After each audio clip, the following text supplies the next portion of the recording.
Hello, my Teaserking family. Happy Thursday. Ready to look at this week's college football. I have 3 locks going. Biggest lock of the year, 25 unit, not 21 unit. And a lot of really good plays. A lot of plays we're waiting for,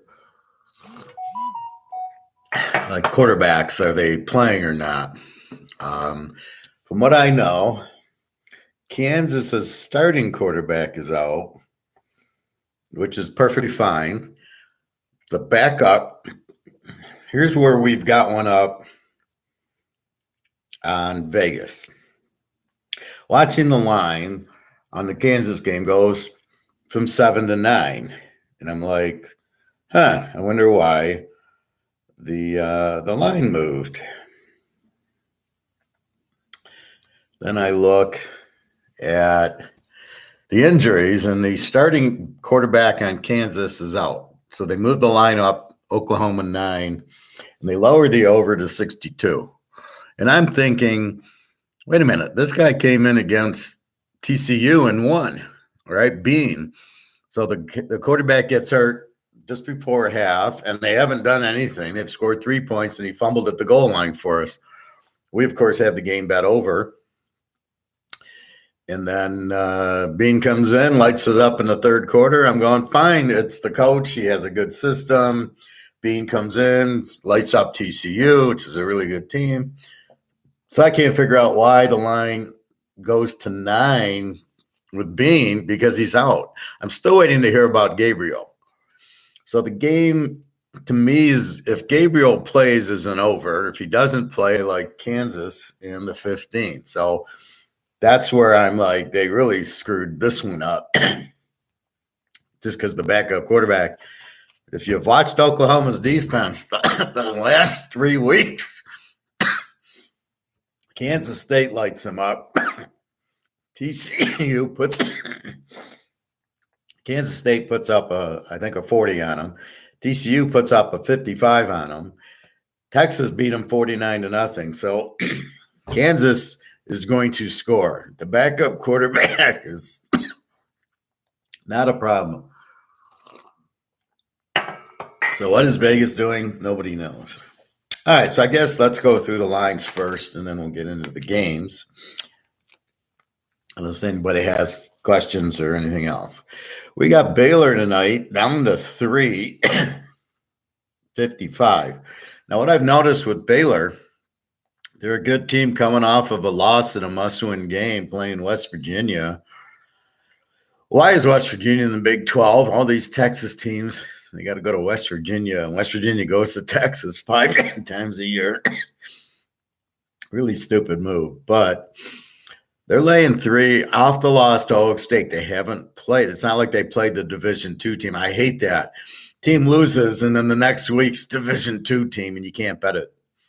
So Baylor, to me, is very much live, getting 3 points. And I love when these idiots try to analyze the line. Oh, why is Baylor only a 3-point game? They should be 7 to 10.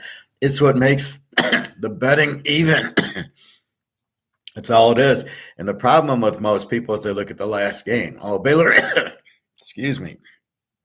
Baylor's not that good. They lost to BYU and they lost to Oak State, so they're not that good. Well, they are that good. BYU, what's happened to BYU is their quarterback got hurt. He hurt his hand, but it's not on the injury report, so nobody knows it. My friend, who's a BYU alum, tells me that. Outside of that, they lose to a good Oklahoma State team, 35-26. So there's nothing, Baylor's a good team. They have a new quarterback who's really good, but he needs to get into it. So that's what's happening. Anyway, let me go through the line. UCF 23.5, 46, up from 22.5. SMU 12.5, 57.5.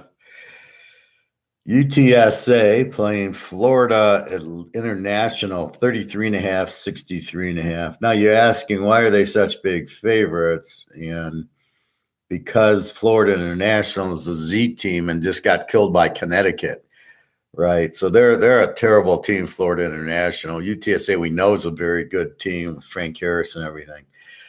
33, yeah, it's probably a big number. But Florida International is a Z team, so they'll probably blow them out. Michigan 751. It was 7. That's about what it is. No change there. And I'm not expecting a change unless there's some big injury. CMU, Central Michigan, 13.5 over Akron. CMU. And that really hasn't changed. Again, I think it's CMU's been underperforming all year, but Akron's a Z team, so we'll get into that. So that's why. Minnesota 6.5, 39.5. Basically, the Illinois quarterback's hurt. I don't think he's playing, so the backup is. How good's the backup? Is he Rising or Van Dyke, or is he some dud? And this is the problem in college when you get the backup. You don't know what to do with them. Could be great, but then you wonder about the coach. Like, why aren't you playing this guy who's really good? Like, what are you doing? Miami of Ohio 7 over Bowling Green, and 46. That number has not changed. Coastal Carolina 12 and 56. Number really hasn't changed. 12.5. I'm not going to half point it. Ole Miss 14.5, 55 over Auburn. And that's really, it was 14-54. So now it goes to 55. All right. Oklahoma 9, 62.5. And that's where it went after the guy got injured. Question is Gabriel playing? So we'll look at the injuries in a little bit. Texas 16.5, 48.5 over Iowa State. I kind of think Texas will be flat in this game because of the big emotional win against Oklahoma. And nobody really takes Iowa State seriously. Well, they held Kansas State, who put up 55 on Oklahoma, to, 9 points. They have a very strong eye. Just think of this as Iowa. Would you lay 16 points to Iowa? No. I mean, anyway, that's how I look at it. Miami 7-47 against VTech. I'll tell you, I watched the Miami North Carolina highlights from last week to see what's going on with Van Dyke. And he looked better. They threw for 400 yards. There's a few turnovers that weren't Van Dyke's fault. North Carolina looks really good. Better defensively than the 60-point App State game. I don't know what happened there, but they look like a good team, North Carolina, and does Miami. I think Miami gets VTech here, laying 7 down to 1. I think Miami looks good. I think they're starting to get it together. And Van Dyke, he's throwing more, so that's what he threw for 400 yards, so that's what I was expecting, but they didn't get a lot of points. Again, why does every coach, it's 4th and 2, go for it now? It's like, dude, kick a field goal or punt. No, it's 4th and 2, though. We got to go for it. Did they change the rules that now 4th and 2, you go for it automatically every time, no matter where you are? It's insane. Buffalo 17-47 over UMass. UMass is a Z team. That line hasn't moved. Ball State 9-47 against UConn. Ball State 9-46. The line really hasn't moved much. Cal 14.5, 48.5 against Colorado. Again, Colorado's a Z team. Cal's 14.5 and 48. So these Z teams, except for the UTSA game, aren't really getting 30 points. Is Cal the most explosive team to run? But all you want is Cal to win by 8.5. Buffalo by 11 against the Z team. So, I mean, you have some opportunities here if we're going to bet against the Z teams, which is a very good way to bet. Toledo 7.5, 61.5. That is down against my Kent team. Down from 9, 7.5, 61.5. Kent's been disappointing this year, but it's been a screwy year. They've had to play Washington, Oklahoma, and Georgia. Now they're in conference. I don't know if they're injured or what, but they're not maybe scoring the way I thought they'd score in conference. Like this game against Toledo. No, Toledo's a good team. But like last week, they played like Ball State, and they didn't score a lot. I'm like, what the hell? They are balanced, but I think they have a new quarterback, so it's taking time. What I do is I wait till Kent starts scoring. When Kent, now they put up 22 on Georgia, so I thought, okay, and then they can't put up 22 on Miami of Ohio or something. But I thought once they get in conference, so I'm waiting. Once they put up a 45 or a 50, then I'm jumping back on Kent. So, like Miami's in my back pocket. I know Miami. I know Van Dyke. I love Van Dyke, but I got to wait. They're not ready yet. Now, they looked good against North Carolina. So I think they bury Virginia Tech, who's kind of a weak team, they're an under team with a 25 defense. They don't score a lot. I'll be shocked if Miami loses this game. But then now if they beat them 40-10, now we're back on Miami. So you wait for them. So what happens is that we're not realizing, well, I realize it, but most people don't. You get a coaching change. It takes time to learn his system. You get a new quarterback. It takes time to learn the system.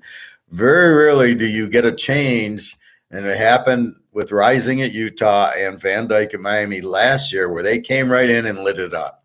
That's very rare, but they were good fits for that offense. Problem with Miami, they changed coaches. There's a new offense, and now he's got to learn that. You got to get used to it. And that's what I'm afraid of. Whenever you get a new coach, they fuck around with the offense because they don't know it. They put in theirs. But the player that they have, who's a superstar, doesn't fit in your offense, but they're not smart enough to stay with the offense that this guy lights it up. Perfect example is Jordan Love at Utah State. He lights it up his junior year, and they change coaches. So his coach goes to Baylor. You bring in a new coach. He totally fucks the offense up, and he looks like shit. Green Bay drafted him based on his junior year, not his senior year. But what I saw in the senior year, I would never have drafted him, especially in the first round. He's no good. He was good under that system. So if you're going to bring in that system, but that's not the system Aaron Rodgers uses, and you're not sitting Aaron Rodgers down. So I'm really confused on that whole draft pick. I thought was a waste of time. You could have had some good receiver, and that's Green Bay. When you see these teams and they're not scoring, it's like Brady, all his receivers are hurt all the time. And it's funny. I watched the highlights of the Tampa game. I'm going, well, what happened in the second half? And they go up 21-0. And then all the highlights are Atlanta. It's just mostly the highlights, right? So then Atlanta scores and scores. And I never see Tampa with the ball. And then at the end, Brady gets the roughing the passer call, which was he threw him down. He did it was the same as in the other game. When the defender, I don't remember the game, the defender rips the ball out of the guy's hands and has the ball, and they call roughing the passer on that. It was the same type of throwdown, and that's ridiculous, but it was roughing the passer technically because he did throw Brady down. He could have just easily had him. He didn't. You don't throw a Brady to the ground. I know it's football and it should be legal, but he's going to get that call every time. And then they just ran the clock out.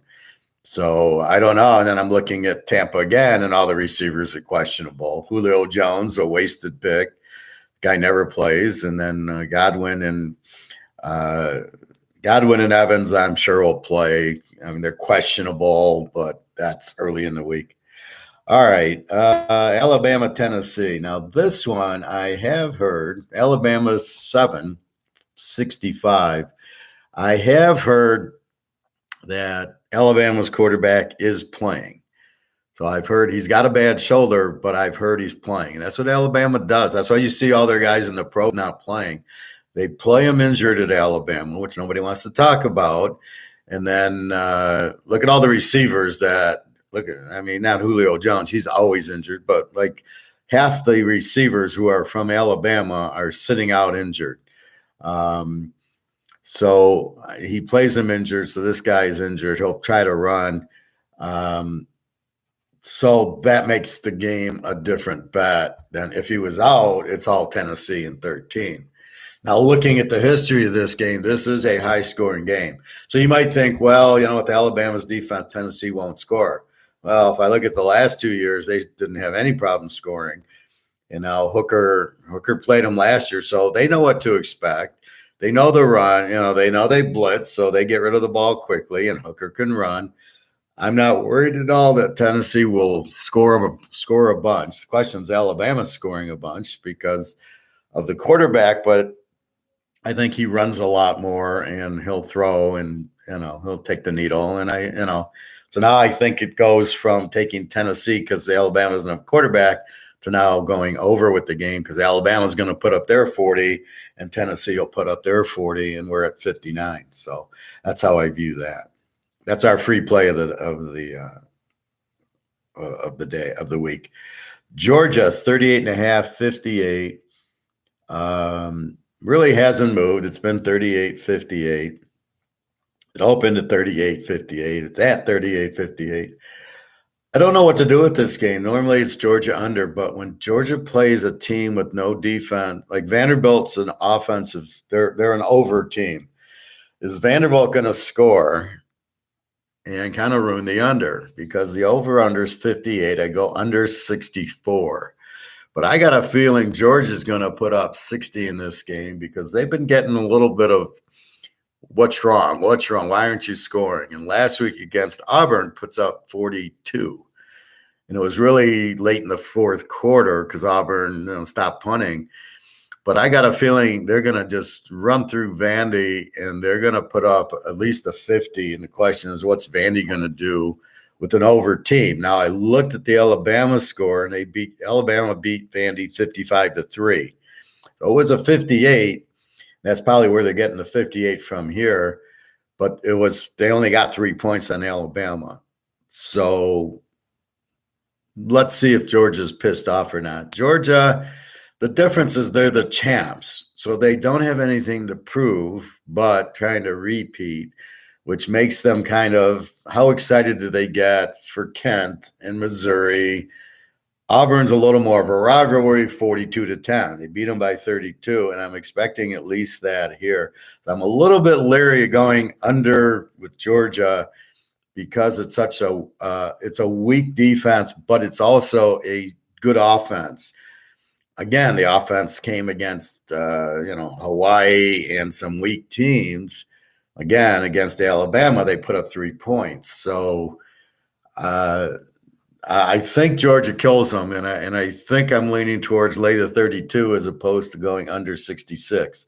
Now, why I lock a lot of Georgia games, because SEC's defensive football, and like last week, they're playing Auburn or against LSU. These teams have good defenses.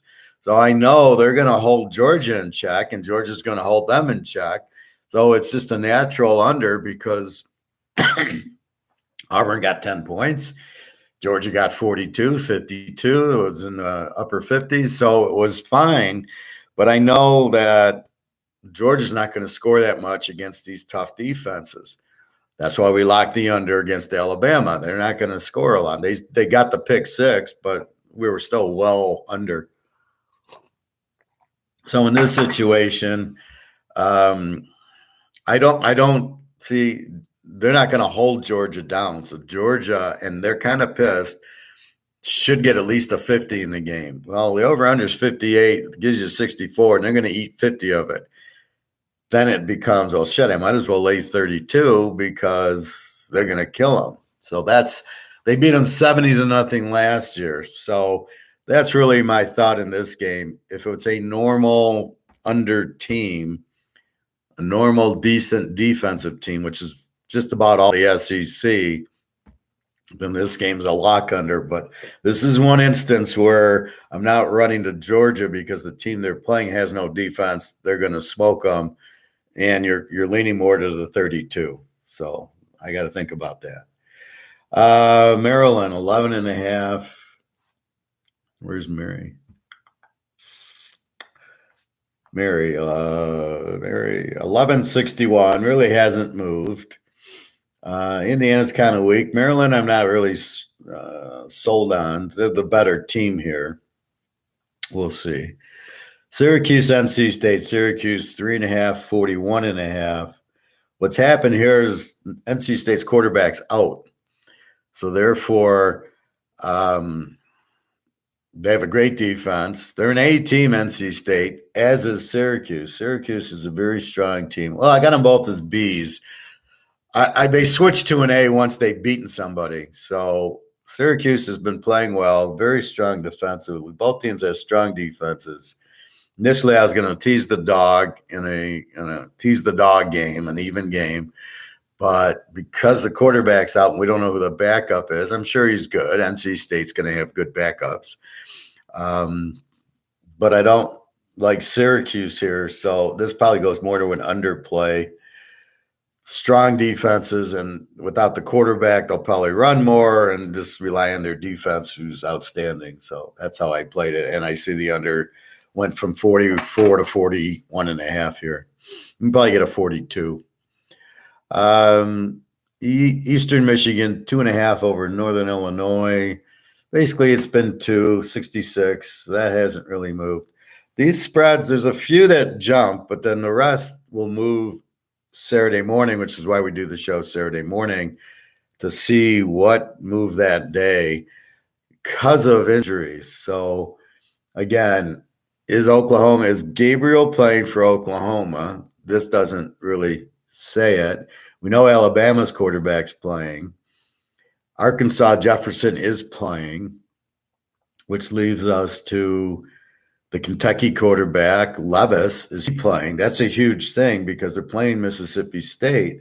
If he's out, it's Mississippi State. Now, Mississippi State's laying 7 and 47, which if this spread, if Levis is playing, I would expect the over to go up because, without him, I expect that this is the line. So it's almost like they're not expecting him.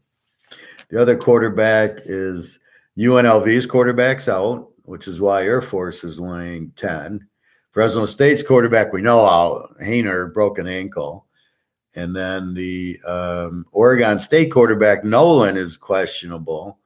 They play Washington State. So if he's out, this makes this game an under. If he plays, the game's still an under. Oregon State's favored by 4. I think there's a few injuries to Washington State's wide receivers, which makes the under even look better. But I don't see that. So, again, you're starting to get the injuries to the quarterbacks. And that the question is, who's the replacement? Oregon State's backup looked like shit last week. So I don't like him.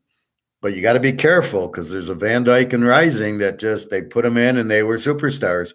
So you never know what you're getting just because it's a backup quarterback. You've got to be careful. We'll get to the pros. Skyler Thompson starting for Miami because Tagovailoa is out. I don't think he'll come back this year. And then the other quarterback, Bridgewater's out. So now you got Skyler Thompson from freaking Kansas State. He wasn't a big thing at Kansas State. See, that's where I don't understand. You get a guy who sucked at college. Why is he in the pros? And you're making him the third string quarterback. Now Tagovailoa's hurt. Now Bridgewater's hurt. Now you got, I don't know who the backup is behind Thompson. So probably some guy who sucks, but he's got experience in the league. Where were we? So Eastern, Byu Arkansas. We're back to BYU -1. I like Arkansas as a dog with Jefferson. Now in this game, the over/under went to 66. No, that's what I hit. This over/under started at 60. But once we know Jefferson's playing, it jumped to 66. I don't understand it. BYU is really not an explosive team. I got BYU as I got them as an over team, but look at the Notre Dame game. It was 28-22 or whatever. BYU's quarterback's got a bad hand. Okay, so he'll take the needle and play. You look like shit against Notre Dame until the fourth quarter. And Arkansas with Jefferson, we know what they're about. Now I like Arkansas as the dog. I didn't like BYU as the dog because the quarterback. So obviously both quarterbacks are playing. The question is how banged up? If the guy's hand's hurting and can't throw it on BYU, I don't know why it's 66. I don't know that BYU is this explosive team. So I got to look into that a little bit more. But no, I like Arkansas as a dog. In these type of games, you know how I like teasing the dog. Get the points. Anybody can win it. Only when the game's even, right? The game's got to be even, tease the dog. Troy 16-47. Really hasn't moved. TCU 468.5. And surprising, this game really hasn't moved. This game started at 3.5, 68. Really hasn't moved. Over under opened at 68. Really hasn't moved. I'm a little surprised it's not 75. Ohio -1, 58.5. Ohio -1, 60 down to 58.5. I'm a little confused that Ohio's only a 1-point favorite. I got to check injuries there. Ohio is much better. Western just got killed by Eastern Michigan, who's not much. Ohio's one of these over teams. Western with the terrible defense. I would think Ohio would beat them by 10. I have them by 14. I have Ohio -14 after Western looked last week. So I don't really – I got to check more into Ohio. Western Kentucky 8-67. That really hasn't moved. I think I have it as a 7. UAB 23.5, 63.5. Hasn't moved against Charlotte. UAB is a very strong team, and Charlotte has Reynolds, and they're an over team. So we'll see what UAB has to offer. But UAB has been very strange. They lost to Liberty, and then they lost to Rice. Then they go home and they kick ass. So they're at home now, but they've been very strange. Tulane is 12-55 to South Florida. That's really hasn't moved. South Florida is a W team, so they're kind of bad. They're getting a little bit better. Tulane's the one that beat my East Carolina team that I'm pissed at. So I don't know what to do with Tulane. How strong are they? This is a conference game. They're both in the American Conference. So understand that. And they're getting 12. I don't know. This is not so easy. James Madison, the new 1A team from the 2A team. They came from Division II, and they are very good. They're 11.5, 67 over Georgia Southern. They started at 10. George Mason's the one that beat App State. Georgia Southern's the one that beat Nebraska and then played Georgia State big and played Coastal Carolina pretty good. So they've been scoring. Their quarterback has a tendency. He's got like 12 touchdowns and like 7 interceptions. So he does throw interceptions. I'm a little bit scared here. When you get a James Madison, who's an A team, they have a good defense. It's hard to play an over with teams with good defenses because you're not going to score that much on them. In retrospect, Nebraska's defense is not an A defense. It's an over defense. They give up a lot of points. So for Georgia Southern to score on them, it makes sense. But on James Madison with a under team, I think you got to look at the App State game and get that score and see if you can get to 66. We can tease it down to 60, but I think that's the barometer. I think Georgia Southern's offense is that good. We'll see about it. We'll find out. Wisconsin, 7.5, 49.5 to MSU, Michigan State. I don't know. Wisconsin sucks on the road. I look at their injuries. They got 20 guys on the injured list. They went to Ohio State and gave up 100 points. And Michigan State basically has no running attack, and you can pass all day on them. like what happened last week. Well, Ohio State lit them up. Wisconsin's certainly not in that caliber offensively. I don't know. I kind of look at it and like Wisconsin -1. I think Michigan State's just terrible this year. They'll probably beat Michigan because they're so bad, but they'll get up. See, that's the problem with the coach, right? They'll lose here to Wisconsin. They lost to Maryland. They lost to Minnesota. They got killed by Ohio State. And then they'll beat Michigan. And you're like, where was that team against Wisconsin or against Maryland or against Minnesota? The team's there, but against, they don't show up, but against Michigan, they show up. And you're like, well, why aren't you showing up every other week? That's what I don't like about some coaches, that if you could pull that upset, why isn't it there all the time? So they got a good quarterback, Michigan State, good receivers who have been a little bit banged up, and their secondary is terrible. Their defense is basically terrible. Can Wisconsin take advantage of the defense? Because their quarterback's terrible, and they run the ball, and they have fairly good defense. Although against Ohio State, who must have one hell of an offense, I mean, Ohio State lights them up, and Wisconsin's defense isn't that bad. So I don't know. Wisconsin's been winning scoring on turnovers. Will Michigan State give them turnovers? But I can't imagine Wisconsin -1, not a good play here. LTech and North Texas 767.5. Washington 1473 over. Where are you?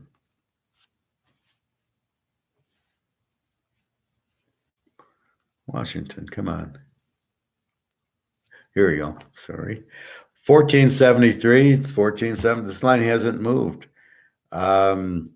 It's a bit high over, but I think Washington doesn't have a defense. This is over against over. This is an over play, but again, they're testing us at 73. Do we want to go over 67? I don't know. It's going to be close. Rice and Florida Atlantic 455.5. This is very interesting. Both teams are over.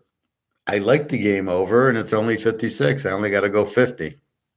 Seems like something's wrong with that line. But that's what I had last week with the Houston-Memphis was 57.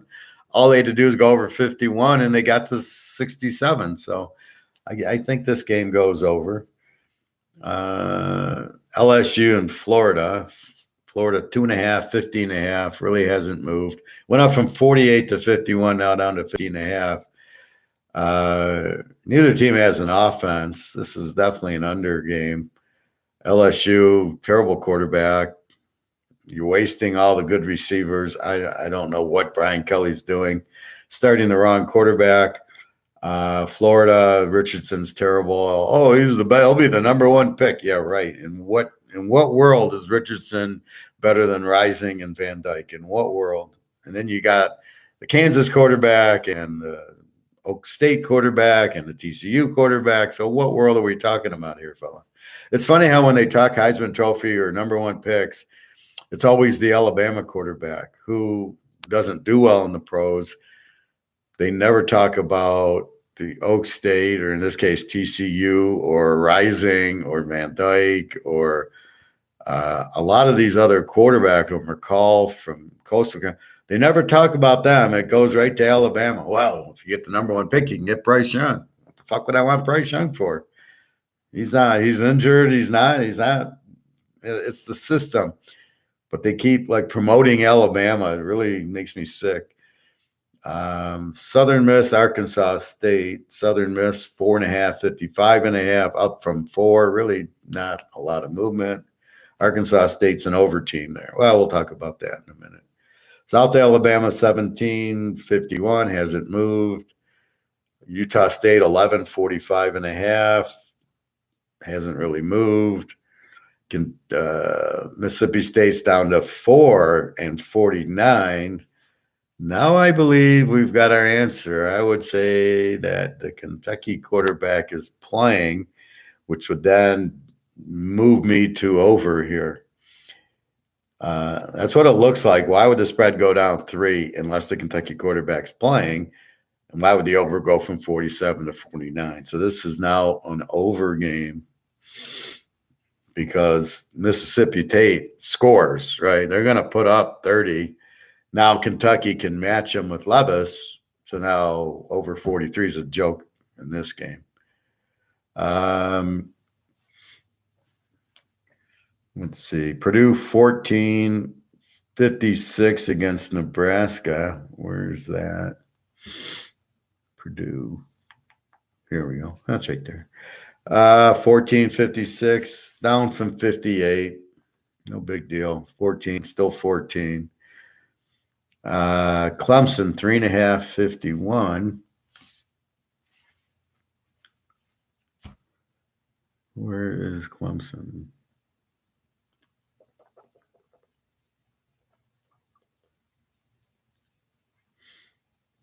Yeah, 3.5, 51. It's right.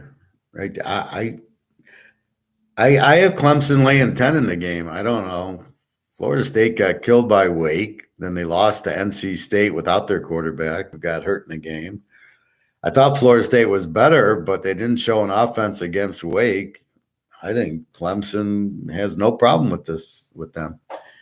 Clemson's been playing better. The quarterback still sucks, but he's been running more, and they're finding things for him to be good at without throwing all the interceptions. Their defense is strong. Florida State hasn't shown me much. I would be very surprised if Florida State wins this game, and I'd be very surprised if Clemson doesn't win by double digits. They've been playing good. Keep in mind, teams like Ohio State, Clemson, these teams that didn't make the playoff last year get very pissed off. And when you have talent, you then can do something about it. That's why backs against the wall with teams like the Lions don't work. They can't do anything about it. Yeah, the back's against the wall, but they're so bad they can't do it. We're here at Clemson and Ohio State.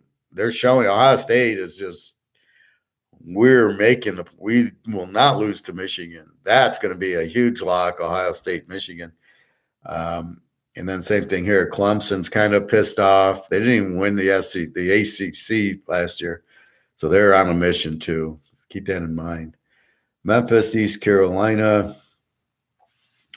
East Car 5-58.5. They killed me last week not showing up against freaking Tulane. But it's a different animal. You can't get mad at it. And now they're at home against Memphis, team with an over defense. They're an over team. Over under 59. This is probably an over game because East Carolina can score, but Memphis we know can score. So we will see.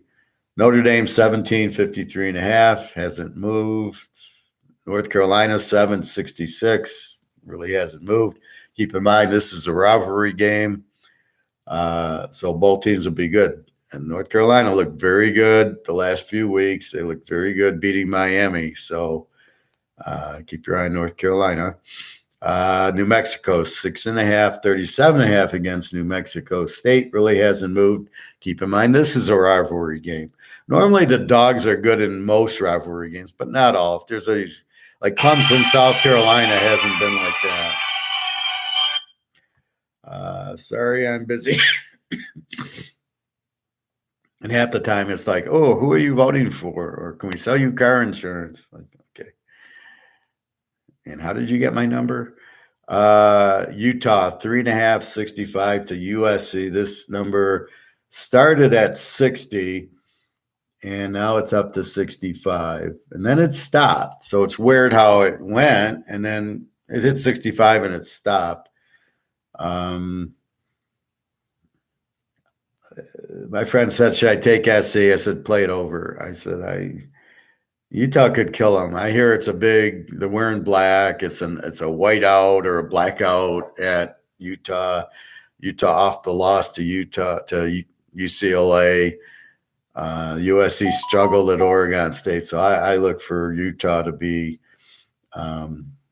very, very tough here, but I think there'll be lots of points. Washington State, Oregon State 3.5, 52.5. And Again, it looks like the quarterback's out for Oregon State, so I like Washington State here. Arizona 10-50, or Air Force 10-50, and again, Vegas's quarterback. They've been playing well. We even bet on them. We lost their quarterback. I am so sick of betting a team and then the quarterback gets hurt. It's like, Jesus Christ, again. And then I lose the bet because the quarterback gets injured, which is things you can't really, I'm going to bet, Philadelphia and then Hurts gets hurt. Well, I can't factor that in. I got to assume he's going to play the whole game. So that's really what gets you. But that's happened too many times this year so far where I've lost the quarterback, good or bad. Fresno State 8.5, 47.5. Really hasn't moved. And I guess again, Hayner's out. He broke his ankle against SC. He's out, so it's not even like he might play. San Jose State's playing very, very well. So keep your eye on them. But their last few games, they really lit it up. So Nevada 6.5, 49.5. Really up from 6. So I'm giving you the free pick, which is the Alabama-Tennessee over. That's your free pick. And then I'll give you one more. The second one I'm going to give you is Kansas, because I keep giving you Kansas. They keep winning. Kansas getting 15 in this game. If you look at Oklahoma's their defense, it's pathetic. It's they can't stop anybody. To give up 49 to Texas, 55 to TCU. And in lieu of it, look at Kansas TCU. It was 38-31. They held them to 10 points in the first half, Kansas. So they have a surprisingly strong defense. The quarterback going out, they had the ball at the 1.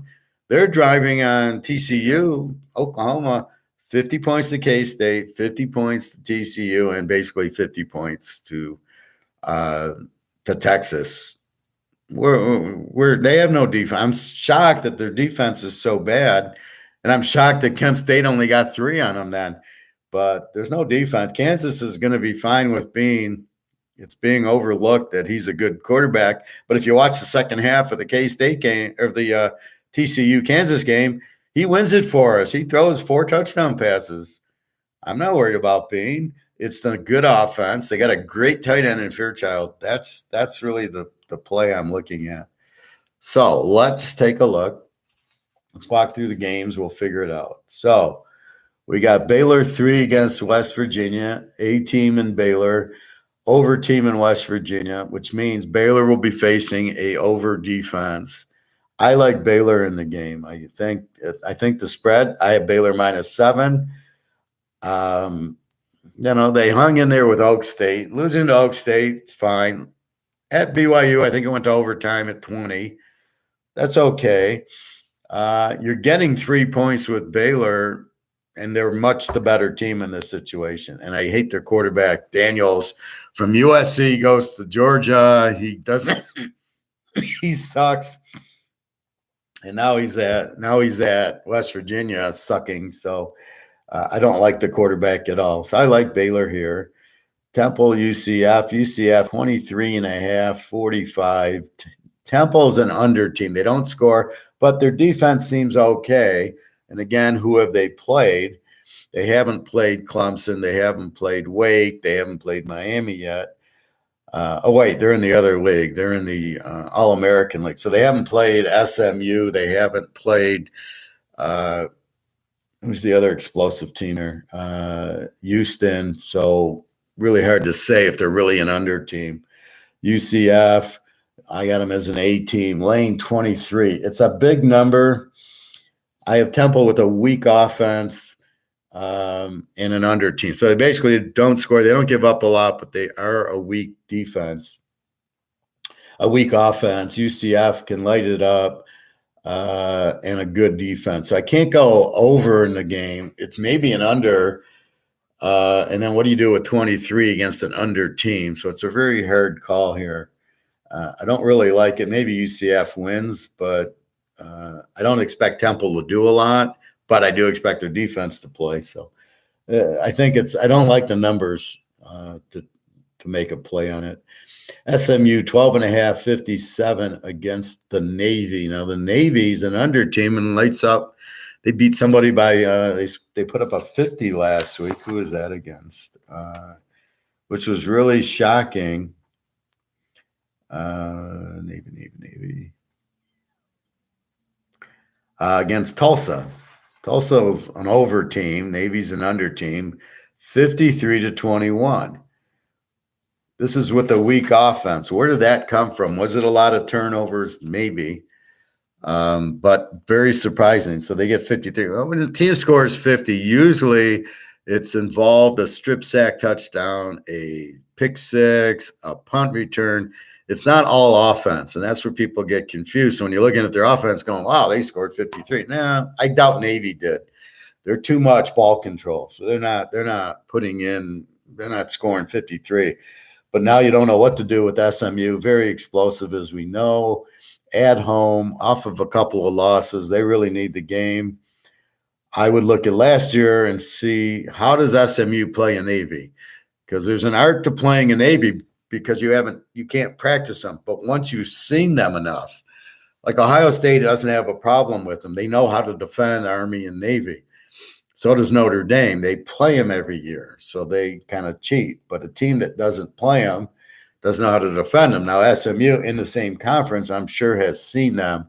So then it's just look at the history. And if they can't handle Navy, then maybe go with Navy. If they tend to light up Navy, then I would take SMU minus 6.5. It's the only way I could play the game. I can't trust Navy against an explosive team like SMU. I would think Navy will keep the ball away from them and run, which would probably keep it under. It's 57, which is a low over in an SMU game, but a high total in a Navy game. UTSA 33-63 against Florida International. They're the Z team. I like UTSA here. I think the line's a bit high, but with Frank Harris and company, they need the game. I think they put up at least a 40 on them. Does Florida International score? I don't know, but UTSA doesn't have that strong of a defense. But again, they played Houston and SMU and those teams, so it's really hard to say. But I think they kill Florida International. I think it's like, oh, good, here's a team we can beat. Let's go kill them. Miami 7 over VTech, as I've said. I like Miami. They look good losing to North Carolina. Van Dyke finally looked good, threw for 400 yards.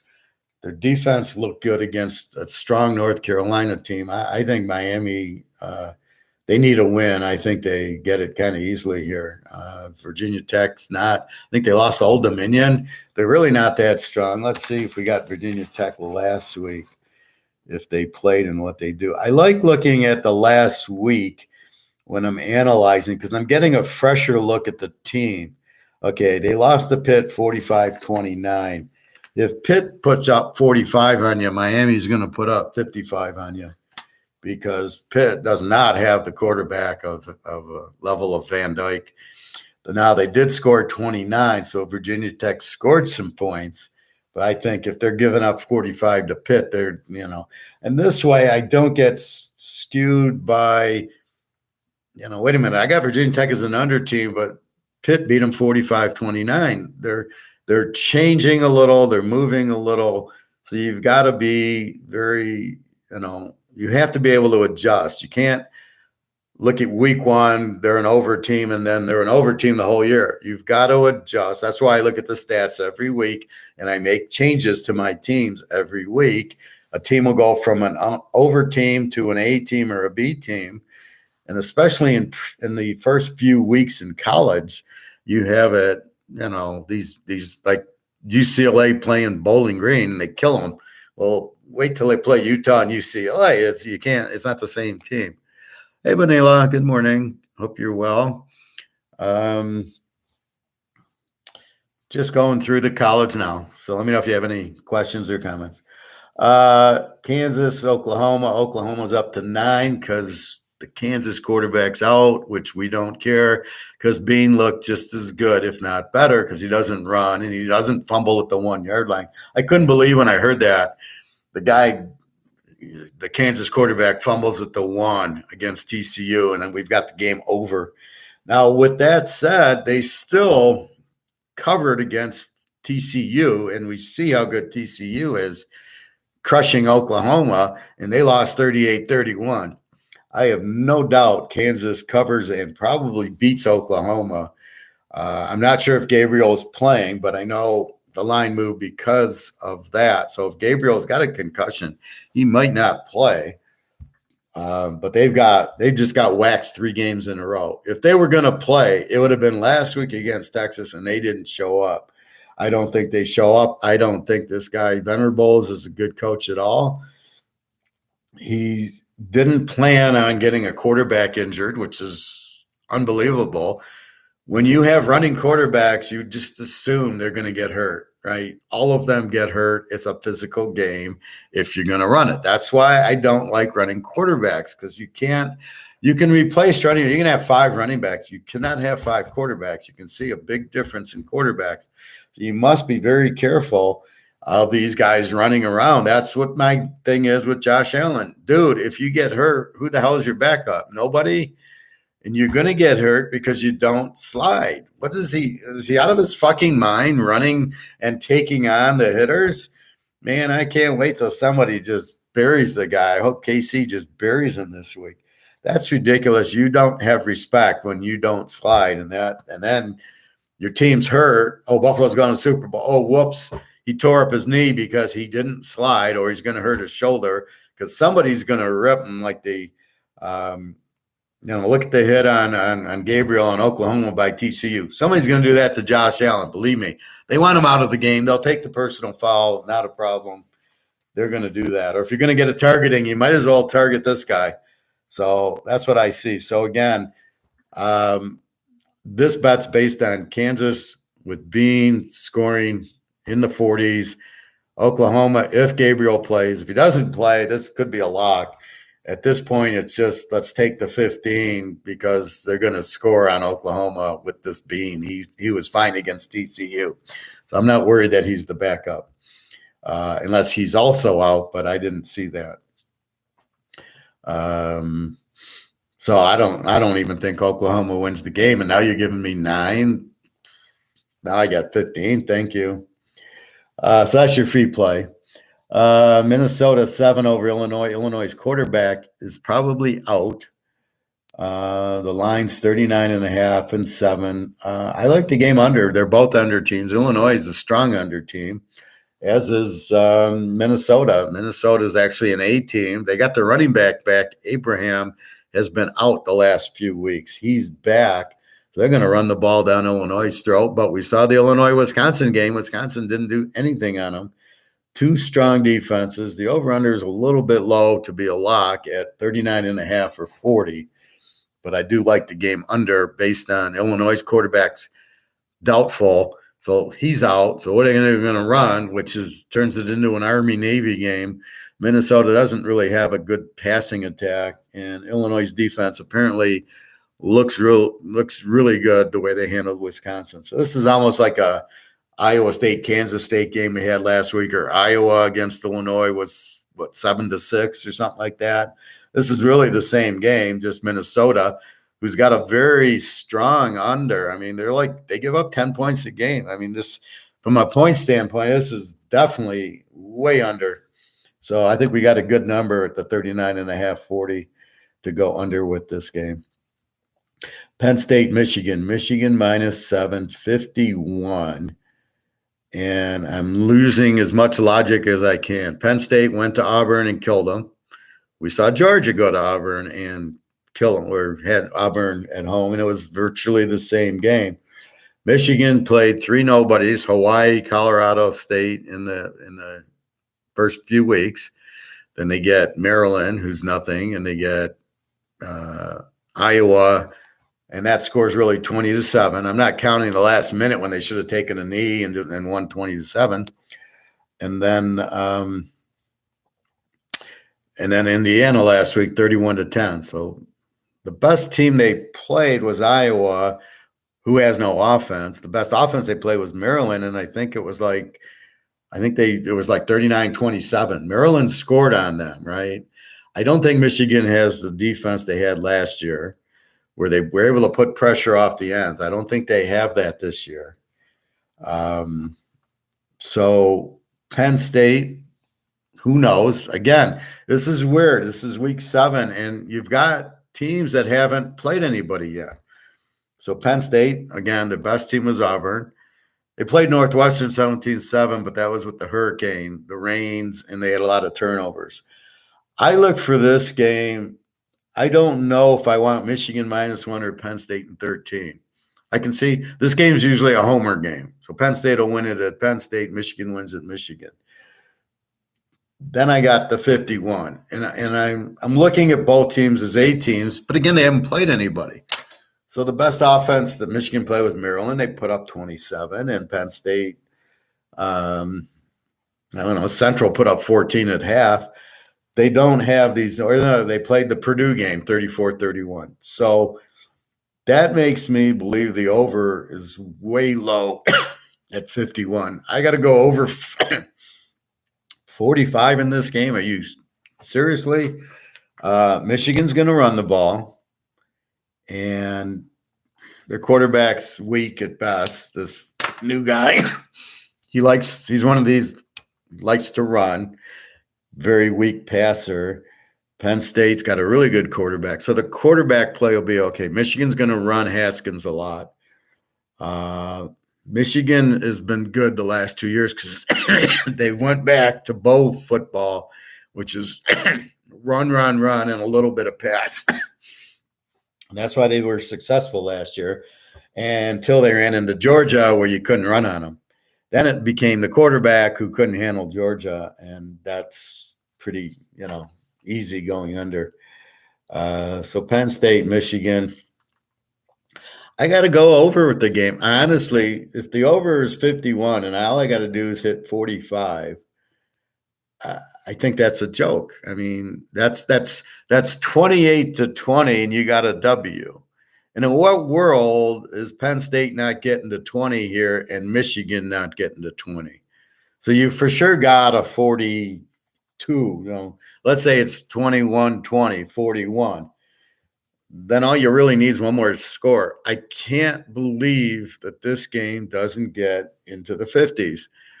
I really can't believe that. It's just Penn State's good. They got a good quarterback. Their defense isn't that strong. Michigan's defense isn't that strong. The key to an over and an under is the defense, right? You got a Georgia LSU game. You're betting it under, right? You're not scoring on Georgia. LSU's real strong. Normally against it, you're going under. You got Alabama, Tennessee, and let's not talk about them. But you got, I talked about Rice, Florida Atlantic. You got 2 weak defenses. You have 2 strong offenses against 2 weak defenses. The game should go over. But I don't want to take Rice against against a real strong defensive team to go over. I mean, think about it. If it's a strong defense, you're not scoring a lot. But if it's a weak defense and you got a good offense, you're going to score. So in this situation, I cannot imagine. I don't think the defenses are as strong as they look because of the schedule. All I can do is say they won at Purdue 34-31, and that's probably what you're going to get here. I got a 45, which is way too low in this game. Take this game over, absolutely. CMU and Akron. CMU is an over team, but not showing it. Akron is a Z team. So you normally would take the Central Michigan, lay the 7 to the Z team, but I don't know what's wrong with Central's offense. Richardson was hurt a little, the quarterback. They put up the 40 points on Oak State, and since then they haven't done shit. Against a week like Ball State or Bowling Green or whatever. It should have been an over last week. It was 17-16. So I don't know what's going on with Central until they fix it. They played Lehigh, and it was like 10-0 at half. They won 38-0 over Lehigh. So I'm leaving this game alone. Normally, this would have been a lock Central if they were scoring the way they normally do. I think the line's very low, but I'm just going to watch it, waiting for Central to finally start scoring. Miami of Ohio 7 against Bowling Green 46. Miami of Ohio's an under team. The quarterback's out, Gabbert, so they're playing with the backup quarterback, but for 4 or 5 weeks. Bowling Green's an over team, though. This is the team that played, I'm going to say, Tennessee the first week and lost, 82-0. As we see, Tennessee's a very strong offensive team. So with this, is Bowling Green really that bad defensively or not? Miami is 7 on the road. I don't know. It's a real you really have conflict here. Under team against an over team, which way is it going to go? Miami of Ohio is the better team. They're favored by 7. I can't take Miami of Ohio -1 on the road with their backup. Do I want Bowling Green in 13? I don't know. They are an over. Normally I would, because they're the over team, which means they're going to score. The other team doesn't score that much, so therefore you would think Bowling Green in 13. Over under, I don't know. It's 46. I have under circled under 52 because Miami's got a terrible offense but a good defense, and Bowling Green hasn't been scoring that much. So I don't know. This is I don't like this game at all. Auburn and Old Mississippi. Old Miss is an A team. I think they played one good team and beat them. Auburn's an under team because they're on their third quarterback. New coach, decent defense. Georgia just pounded them 42-10, but scoring 10 on Georgia. This is the second time I've seen a wide receiver on a little out break a tackle and go for a touchdown.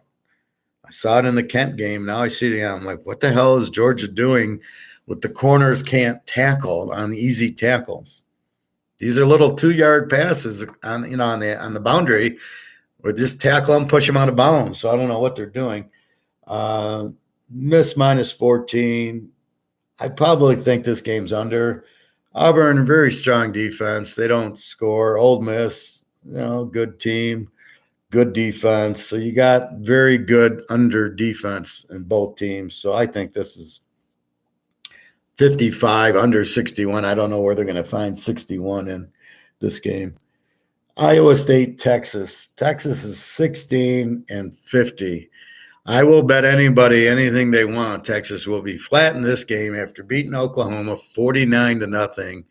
And here comes Iowa State with this killer defense. Just assume this is Texas and Iowa. You've got to assume Iowa State and Iowa are the same team. Very, very strong defense. I don't think they're giving up more than 15 a game. Now, can I bet Iowa State in 22? Well, they don't have much of an offense, but they just played.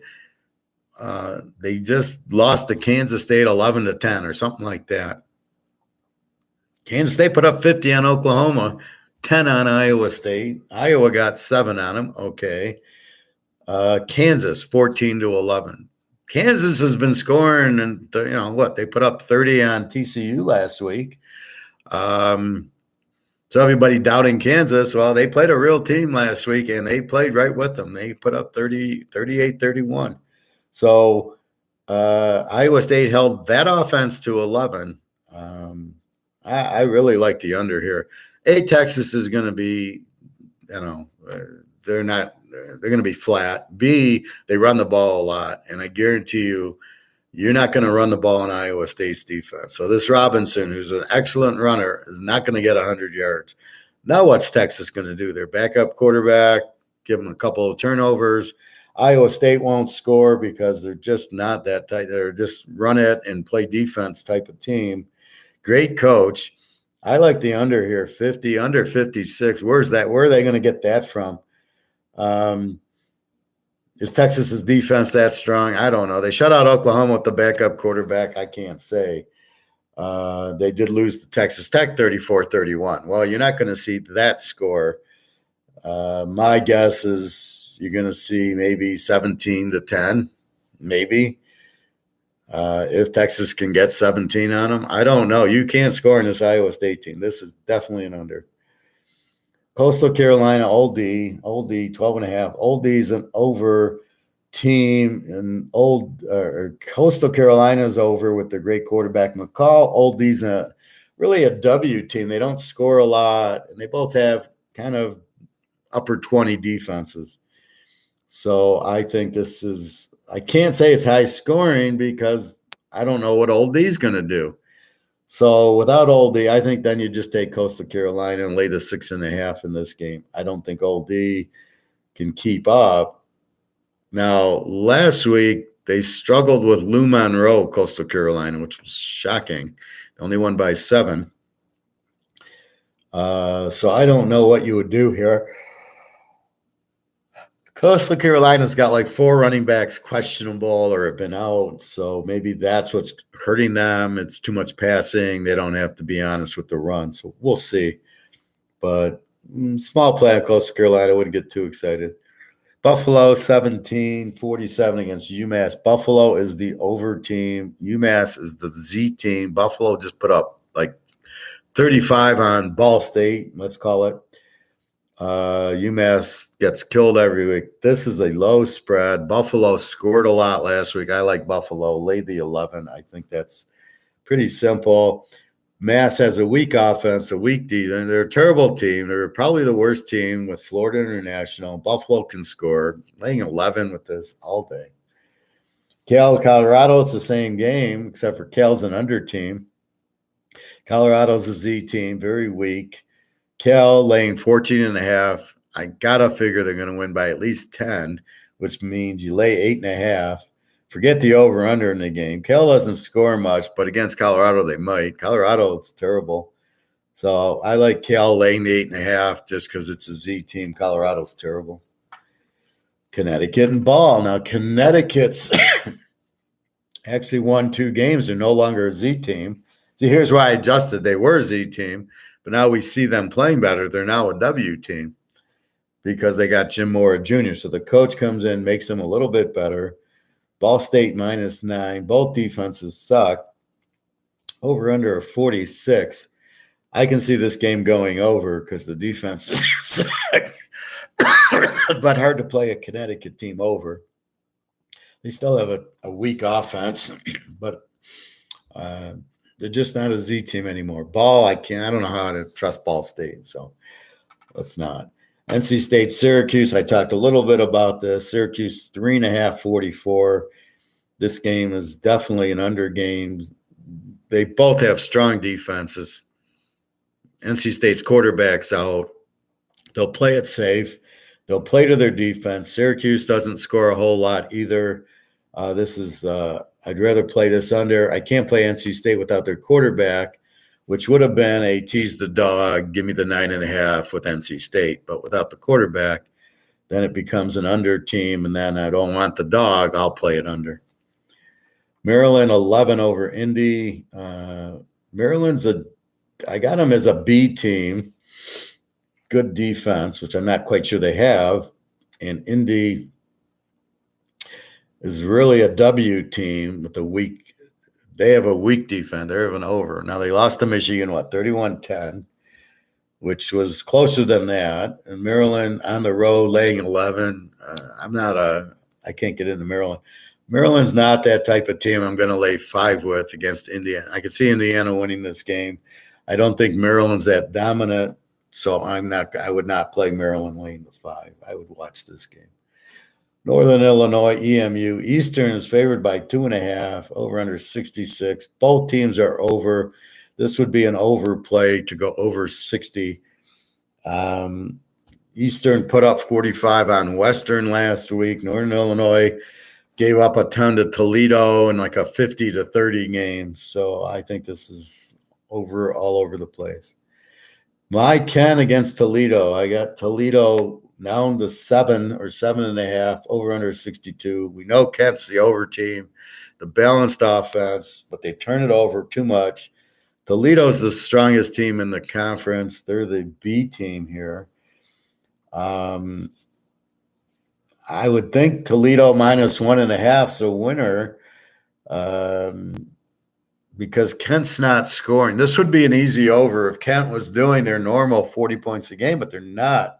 They have a weak defense. Toledo's got the better team, the better defense, and Kent's not really playing that well. I mean, they're losing to the Ball States and the Bowling Green. So I like Toledo -1.5. Unless there was an injury that knocked the spread down, definitely like Toledo here. Ohio and Western Michigan. I have Ohio as a 14-point favorite. Ohio's a 1-point favorite. Are you freaking kidding me? Ohio's an over team. They score a lot. They have no defense. Western, as I said, just got pounded by Eastern. They're a W team and an over team. I don't see how Ohio +5 can lose in this game. It's definitely a much the better team. Western in a big rivalry game against Eastern gets killed. So I think take Ohio in the 5 unless there's some injury, which I didn't see. It's the same line as yesterday. I didn't see an injury. Keep your eyes open for one, but I didn't see anything. Again, Georgia 38-58 to Vandy. We talked about Alabama, Tennessee. Alabama 7.5, 65.5. The quarterback is supposed to be playing. That's the free pick. Go over in this game. Take it with Kansas. That's your free pick. Tennessee will score a lot on Alabama. Okay, they scored a lot at LSU. You got to be freaking kidding me. They lit them up. They'll light Alabama up. They're at home. Once it gets rolling, they're going to keep scoring. Alabama can score. But when you see Alabama every year, you get used to their defense, and I think they know how to beat it. And like I said, it's not like they lose every year 62-0. They put up a 30 and a 40 a couple years. So they are starting to get used to them. They're starting to score.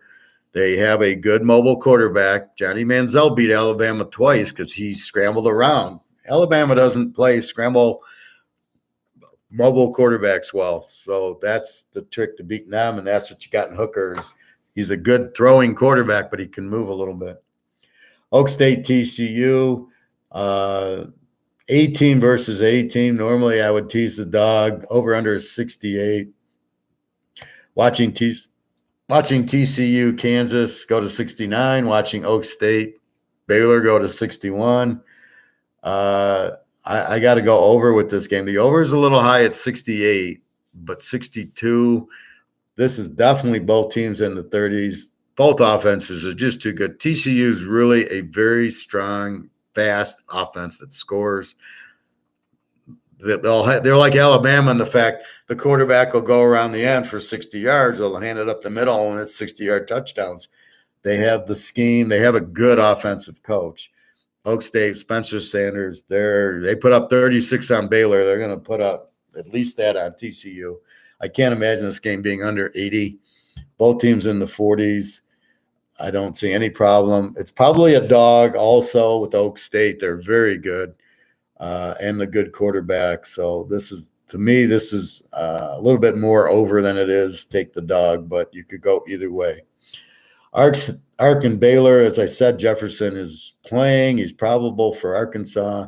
BYU's quarterback with the hurt hand. I don't know what's going on. BYU's laying 1. I like Ark in 7 in this game. I don't know. Over under a 66, I think, is a bit high. I don't think BYU scores that much. Notre Dame held them to 20 points. So Arkansas is not a great defense. But, again, Arkansas just played Alabama, so they've seen that. BYU is not going to be anything compared to Alabama.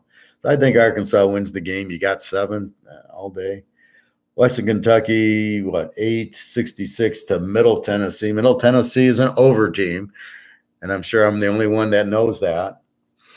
So they can score on you. Western Kentucky, we know they got a good offense. I did warn you about the UTSA. The 72.5 was too high, and it was. UTSA beat them like 35-24. I would not play this game over, but Western Kentucky's laying 8. I think I like Western Kentucky here. Over under a 60s, maybe approachable. We'll see. I don't know Middle Tennessee enough to know if they're going to light up Western Kentucky like I knew UTSA was. Charlotte and UAB, again, UAB, great at home, terrible on the road. Lost to Rice and Liberty on the road. A lot of turnovers. Lane 23, Charlotte with Reynolds, great quarterback. They should score on UAB a little bit. UAB puts pressure and runs the ball. I can't go over in this game. It's too big of a number against Reynolds, although their defense is terrible. But I don't want to lay 17 against Reynolds. It's a big number, so I'm going to avoid that. I don't know who, UAB. I know they're a good team, but I don't feel comfortable starting to lay 17 there. Troy, Texas State. Troy 16, 48. Texas State, now for all you people, are an even team. They score in the mid-20s. They give up in the mid-20s. Troy is an under team. They have a very good defense. They're the ones that had App State, and App State won on the Hail Mary at the end. Troy's not a bad team, but a very good defensive team. Over-under, you can see that because the over-under is 48. When you got Western Kentucky, Middle Tennessee, if you don't know the teams, it's 66. Oh, here it's 48. So it kind of tells you about it. I don't know what to do with it. Troy Lane 16 is an under team I can't do. Probably under 54 would be my point. Troy's a very good defensive team. Texas State probably won't score that much. It'll probably be lower scoring. So go under here. Wisconsin, Michigan State, we talked about 7.5. I think Wisconsin gets the win. I don't think it's pretty. I don't think they win by a lot. Michigan State's defense is just too weak. We're playing the defense here. Wisconsin with a little bit better defense, well, a lot better defense than Michigan State, who can throw the ball, who will make it a little bit competitive. But I think Wisconsin -1 with the defense wins it. James Madison, Georgia Southern. James Madison, 11.5, 66. Apparently a very strong team. They beat App State. They beat some other good teams. Have the Georgia Southern with the over, beat the Nebraska team. Now they lost to Georgia State close, and then last week they lost to Coastal Carolina close, both times going over. Over-under 66. James Madison will score. They'll put up 40 on this game. Will Georgia Southern be able to put up 20? I think so. I think after playing in Nebraska, I don't think James Madison's going to scare you too much. And then Georgia State in the rivalry and Coastal Carolina. So I think Georgia Southern can put up in the 20s. I think this game gets over at 66. I think over 60. 40-20, I think is very doable in this game. So I think this game goes over. We don't know. Again, James Madison with a good defense could just shut them out, but I think it's more of an over. L-Tech in North Texas -7, 66. This is over team versus over team. So I'm not going to take North Texas -1 because they don't have a defense against a very explosive team. So this would be an over game. Over against over, no defense. They should just light it up. Over under 66. So 60 again. Will they get into the 30s in college football? That's more than likely, yes. Tulane 12 over South Florida, 54. Tulane's an A team. South Florida's a W team. Again, I think we bet defense here. So we take Tulane with the better defense against South Florida without a defense. And you only got to lay 6. That number is better. UAB's 23. It's hard to lay 17. 12 down to 6, just win by a touchdown is very much more doable. So I think I like Tulane here -6. Arizona, Washington, over versus over. Washington with Penix is lighting it up. Arizona with the Lura from Washington State's been lighting it up. Too many turnovers for Delura. He throws a lot of interceptions. Washington laying 14. Neither team has a defense. The over is 73. It's a little freaking too much for me. If I got anything in the 60s, this would have been a lock over. Just like we locked, I think Oregon, Arizona was a 70. We played it last week. They hit 72, but when the teaser was 64. Here it's hard to tease 67. It's just hard. At the end of the game, they start running. If it's not close, you never get there. You can only get there when the other team is within reason and they score. and then the other team has to score. So there's that back and forth at the end of the game. But if they get up 40-0, you never hit the over, because then the other team starts running the ball, milking the clock, and you're not going to get there. So it's just too high for me at 73. But this will be at least in the 60s. But you could get 62, and then you're going to lose it because the number's too high. Rice, Florida Atlantic, over team versus over team. Rice just beat UAB somehow. Over under a 56. I think this is a very low under, or very low over. So where I just talked to Washington at 73 is a bit high for an over. This is a joke. This is a 56 with 2 over teams. I definitely like this game over 50. Now I need a 28-24 as a winner. That I'm going to get easily here. But in the Arizona-Washington game, I need a 45-30, and I don't know if I can get that. LSU, Florida 2.5, 51. I like this game under. I don't know who LSU is. I don't know what the hell Kelly's doing. Florida's terrible. Their big quarterback with 4 touchdowns and 9 interceptions, Richardson, he sucks. He's not even a good runner. Like, you think, okay, he really can't throw, but he can run. He can't even run. So this is an under. I can't tell you if Florida's going to win or LSU. I think they're both kind of defensive teams. LSU's definitely a defensive team, although Tennessee lit them up. So how good's Tennessee? And then Florida's an even team. So I think play the game under if you're going to play it. Utah State, Colorado State. Utah State's on their backup quarterback, who looks much better than their starter. Another case of why didn't you play this guy the whole time? Colorado State's a Z team, so we know they're a bad defense. We know they're a weak offense. Utah State's laying 11. I like Utah State's been playing well, and as I've said, now they're showing me, the backup quarterback's showing me, no problem with 5.5 here. Take Utah State. Ark State, Southern Miss. Ark State's an over team. Southern Miss is an even team, so 23-20, offense and defense. Maybe 24-25. Over under a 55. Southern Miss is a 4.5-point favorite. Makes me like Arkansas State in 10.5, because I got the team that can score versus the weaker team, Southern Miss. How are they going to blow out Ark State? If anybody blows out, it's Ark State with the good offense. So I like Ark State in the 10.5 here. South Alabama, Lou Monroe. Lou Monroe, the Z team with the over defense and the weak offense, who just did play a good game last week. They played Coastal Carolina and played them 28-21. Is Lou Mon still a Z team? Well, I don't know. So maybe they're a W team now. Maybe they're getting a little better offensive. South Alabama is very strong. They're the ones that went to UCLA, lost 31-30 or 32-31 on a last-second field goal, which is even more incredible because UCLA just killed Washington and just killed Utah, and they struggled with South Alabama. That happens. It's hard to get up for every game, and there's UCLA, USC, they will be up. But if they play Colorado, they might not be, or if they play one of these weaker teams. But I'll tell you, the Pac-10 is the strongest conference by a mile.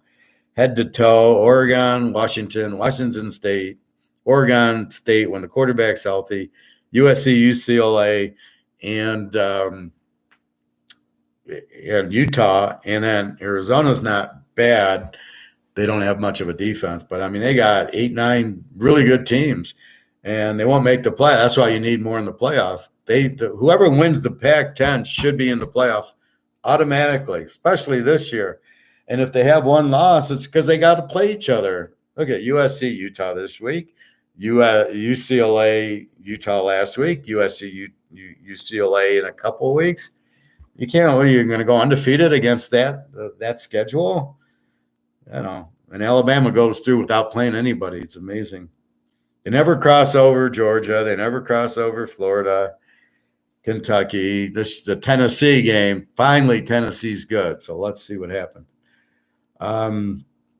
Southern Alabama, 17 to Lou Mon. Again, the Z team. I like South Alabama minus 11 at home. The way they handled UCLA and they put up 32 on them. I think they'll bomb a Z team or a W Lou Monroe. Spread's high, but not to 11. Is pushing it. I wouldn't go into 20s, but here I would. Clemson, Florida State. Clemson's an A team again. Scoring again. Florida State's a B team. Where were they against Wake Forest? They don't show me an offense. I don't like their quarterback. Clemson, I hate their quarterback, but they are scoring. He's running more. He's not a good quarterback, but he's running more. And then they got the running back and the defense. I like Clemson in the under here. The under's 51. They couldn't get there with Wake Forest. They're not going to get there with Clemson. I think Clemson shuts them out. I think it might be like 23-3, or what they did with Boston College last week, or the North Carolina State game was very low scoring. But I think Clemson wins. They're much. I don't know. Florida State's not that good. I have Clemson minus 10. That's what the line should be. 3.5 is a joke. The 51, I think, is under 57. Clemson's an under team, but they might score a lot here. I see Clemson winning the game, and you get 2.5. I hate when people analyze and you listen on the radio or the ESPN. Well, the line's so low, I'm going to take Florida State because the line should be 10 and it's 3.5. No, they fucked up on the line. The line is 10 for real. My line's 10. I'm going to bet it that way. I don't care that the line's 3.5. That's a bargain then. So instead of laying 4, I get 2.5. Why would I go to Florida State if the line's supposed to be 10 and it's only 3? Then Vegas doesn't know how to fuck around. Vegas takes statistics, these stupid analytics, and they go, oh, well, yeah, there's how many points they scored, how many points they score. Here's the spread. Maybe Florida State at home gets an extra point or two. That's all they do. They're not sitting there going, well, we'll trap everybody and make the spread 3.5. They're not smart enough to do that, these guys. I've seen them. I mean, again, my Ohio State Michigan story when they had Ohio State favored a few years ago, and I bet on it, and I laughed at the VP, and he said, "Did you bet $1 million on it?" And I go, "Well, I don't really have $1 million to bet on it. If I did, I would, because Ohio State wins every year." And sure enough, I was getting 3.5, and sure enough, Ohio State wins by 20. And I made a point to go back to the Venetian and laugh at the guy's face going, yeah, I guess I don't know what I'm talking about, but in the meantime, cash me in. So that's what happens there. They don't know what they're doing. My class, we know a lot more than they do. Trust me. Nebraska, Purdue. Purdue laying 14.56. Who's Purdue? Who's Nebraska? All we know is Nebraska lost to Georgia Southern, lost to Northwestern, lost to a lot of shit teams. The coach just quit, gets fired, whatever. Purdue, O'Connell's good. This should be high scoring because Nebraska can't stop anybody, and Purdue should light them up. Do I lay 8? I don't know. I think I go over 50 is a much better. That's 30-20. That happens a lot more than Nebraska getting that late backdoor touchdown because they still have talent. So I think it's more of an over than it is lady 8. I don't like 8, not in this game. I don't like Purdue's not that strong. Mississippi State, Kentucky, again, if the quarterback's out, I like Mississippi State. The spread dropping to 4 shows me Levis is playing. If Levis is playing, they went to Florida and won by 10. And it's still going to Florida. Still a hard thing to do. Mississippi State laying 4.49. They're both passing team. So if Levis is playing, I'm going to go over. The over moved from 47 to 49. This is a joke over if Levis plays. Mississippi State will light them up. Kentucky is a B team. Mississippi State's an A team, but Levis will score on Mississippi State. Mississippi State will score on Kentucky. This is where it gets kind of confusing. Now, the Kentucky-Florida game was 42, right? Florida doesn't have near the offense. As Florida's an E team. They score in the mid-20s, give up in the mid-20s. So they get at a 42 with Florida. Mississippi State's a much better offensive team. So this is definitely much more. Let's go to cover. Let's see what the heck's going on.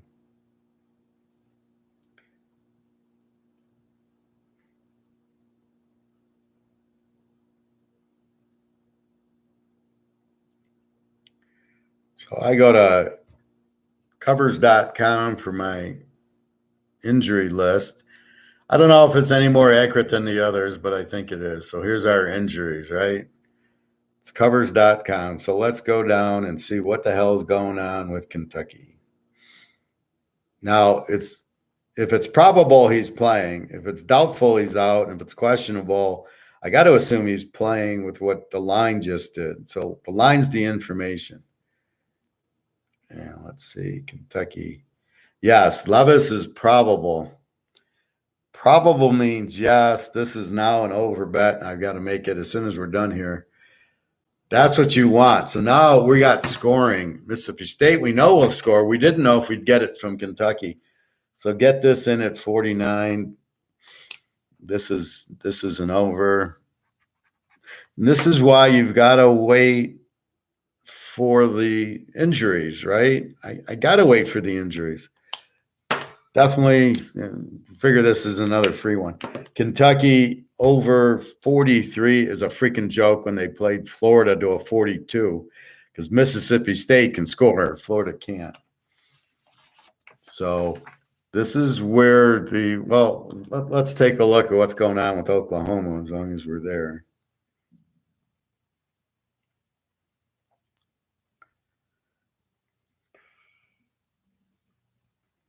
So many teams.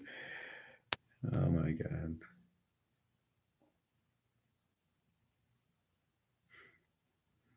Oklahoma.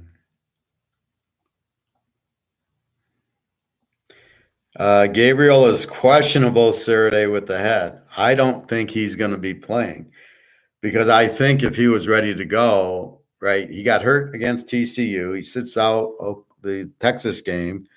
So this is 2 weeks later, and he took a pretty severe hit. I don't see him playing, which makes the Kansas in 15 a freaking joke. That could be a lock. So if I see him out, or I don't know where the line's going, if he's out, if they're going to keep it at 9. But look at Levis is now probable. Alabama's quarterback is probable. They're playing. But he's still questionable with the concussion. They're not going to fuck with the concussion. So Kansas could be – I could have a new lock I'm just seeing is this Kansas-Kentucky overlock. Kansas, you can't bet it over because Oklahoma's not going to score, right? With this backup, they're not scoring. Kansas is going to light it up because Oklahoma's defense can't stop anybody. So the better way to play it is take the 15 – TCU couldn't beat them by 15. They beat Iowa State with that defense. They're not going to lose. Bean's good enough quarterback, as we saw against TCU. So if you just look at it, you got to forget Kansas is a Z team. They're not. They're an over team, or at least they're probably a B team by now. Kentucky, we know, is good with Levis. They're a very good team. An old Mississippi State, we know, can score. So this will be definitely an over game. So we'll be making a bet real soon. Memphis and East Carr. Memphis is an over team. East Carr is a B team. We got East Carr lane 5, 59. East Carr killed me last week. It cost me 4 teasers. 7, 8, 19 teasers that I won everything else because I was 17 and I was 16-2 in college last week. The one loss was UNLV Friday night. So then it became the Saturday. I hit everything but East Carr. So I'm at East Carr. They're playing Memphis, who's an over team. The over under 59. Now East Carr is going to be mad that they lost. Memphis, very explosive team. I like Memphis in the 11, to tell you the truth. I think they're a strong team. I like Hennigan, their quarterback, or an over. But East Carolina scored 7 points last week. What am I going to do with them? So I like Memphis in the 11 here. Notre Dame, Stanford. Notre Dame, 17-52. They're playing much better with Pike. The tight end's incredible. It's like Dave Casper's back. Notre Dame I have as an under team, but I think they're getting more like a B team because if you look at what they're doing the last few weeks, because this includes Ohio State getting killed and some of these other games, I think they're a strong defensive team. Notre Dame, but their offense is Pike's looking good, and the tight end looks good. Stanford is kind of weak. They are an over team, so Notre Dame is going to have a feast scoring, but I don't think Stanford's going to answer it. But Stanford has that weird offense. I'm going to keep the ball in my running back's stomach for 10 seconds until you move, and then I'm going to run the option. So I think Stanford can get a few points. Notre Dame played BYU to a 48, 28-20. BYU is much better than Stanford, but the quarterback was hurt. I don't know. I kind of like Notre Dame minus 11 here. I think they're at home. Stanford's not very good. So I think Notre Dame minus the 11, I think, plays. North Carolina 7-67 against Duke. Now, I have North Carolina as an over game, but they played Miami 27-24. Van Dyke got 400 yards on them, but they looked pretty freaking good defensively. So they're almost a B team, North Carolina, who can score. Their quarterback looks fantastic. Miami, in the defense of Miami, did have 3 picks. Down shots down the middle, and they picked them. So Miami's getting better. North Carolina still wins the game at Miami. Now they got Duke. This is a rivalry game. Duke probably are going to play a good game, but how good is Duke? I got them as a B team. They're the ones, they lost to Kansas. They beat Northwestern. They haven't really beaten anybody. North Carolina, they just score, good coach, good quarterback. I like North Carolina just to lay 1, but I'm very leery. It's a rivalry game. So take North Carolina minus 1 here. But I wouldn't play it over, even though North Carolina is pretty high scoring in this situation. Duke's really not an over. I think Kansas got 35 on them. So that's my barometer. If they held Kansas to 35, they'll hold North Carolina to 35. So it's hard to go over 61 here. New Mexico State, another rivalry game. New Mexico's laying 7. New Mexico's terribly on offense. Both offenses are weak, meaning they don't even get 300 yards a game. New Mexico State's a Z team. New Mexico's an under team. I think you got to go under with this game. Even though New Mexico State's defense is kind of weak, New Mexico can't really do anything. New Mexico's defense, I doubt New Mexico State will get to the 50-yard line in the game. I think it's a shutout for New Mexico. I don't think they can score too much. Let's call it 21-0. Over under of 38, you go under 44. I think that's a good play here. USC Utah, as we talked, Utah 3.5, 65. I like the game over. I don't really want to fuck with Utah at home off of a loss. USC, they don't run the ball. The key here is Utah is much more balanced than USC. So here I go into my balanced act. They got a better running back, and Rising is a better quarterback. Yes, he is a better quarterback than Williams, and you're going to see Williams against a real good defense here. I like the game over. I don't want USC in 9.5. This is not a tease the dog game for me. This is clearly an over game. UCLA, they put up a 74 last week. I assume all we need's 58. I bet it at 62. I tried to get it at 60. Started at 60. I go 54 is a joke. By the time Monday hit, it was already 62. So I got it in then, which is 56, which is no problem. And now it's up to 65. And then it stopped there. It was kind of weird. My guess is this game would probably be a 64, but it's okay because I'm 56. So go over with the game. Don't fuck with USC is the dog here. Possibly a good dog, but Utah, I'm betting on Rising here. Washington State, Oregon State. Oregon State's quarterback is questionable. Washington State, very live dog here. Very strong defense. Oregon State, not, kind of an over defense. Although when they played USC, it was 17-13. So it's almost to me like two under teams playing. I like the game under, or Washington State is the dog. I think Washington, without Chase Nolan, I think Washington State wins easy, and it should be low scoring. Air Force, Vegas. Again, Vegas's quarterback's out. They were scoring. They were a good team. Quarterback gets hurt. That's why they lost last week. That was my one loser. I lose the quarterback. One of the two losers. And then, so Air Force has been struggling lately. They got a lot of wide receivers out. I see 4 wide receivers out, so it's affecting their game. Laying 4. I think they lay 4 and beat Vegas without the quarterback. San Jose State, Fresno State. San Jose State's been playing great. Fresno State lost Hayner. I think you just take San Jose State. It's 8.5. Keep it under 3. I think that's gold. And Nevada 6.5. Hawaii. Hawaii's the Z team, as we've seen. They suck. Nevada is not much better. Coach leaves. Quarterback strong leaves. You got Z against W. It's just Nevada scores a few more points. That's why they're not a Z. Both defenses suck, but both offenses aren't going to be able to take advantage of that. So it's week against week. Probably I got under circled at 48, 49, go under 55. I think that's the best way to do it. So your free game is Tennessee over with Kansas. And it looks like Oklahoma's quarterback's out, then really load up on it. And then I gave you a Kentucky over as a gift based on we just found the quarterback playing. Now, and you see the line went from 7 to 4. See, without even looking, the line go from 7 to 4 and 47 to 49 tells me all I need to know that this game is now, the quarterback's playing because of the way the line moves. So watch that with Oklahoma.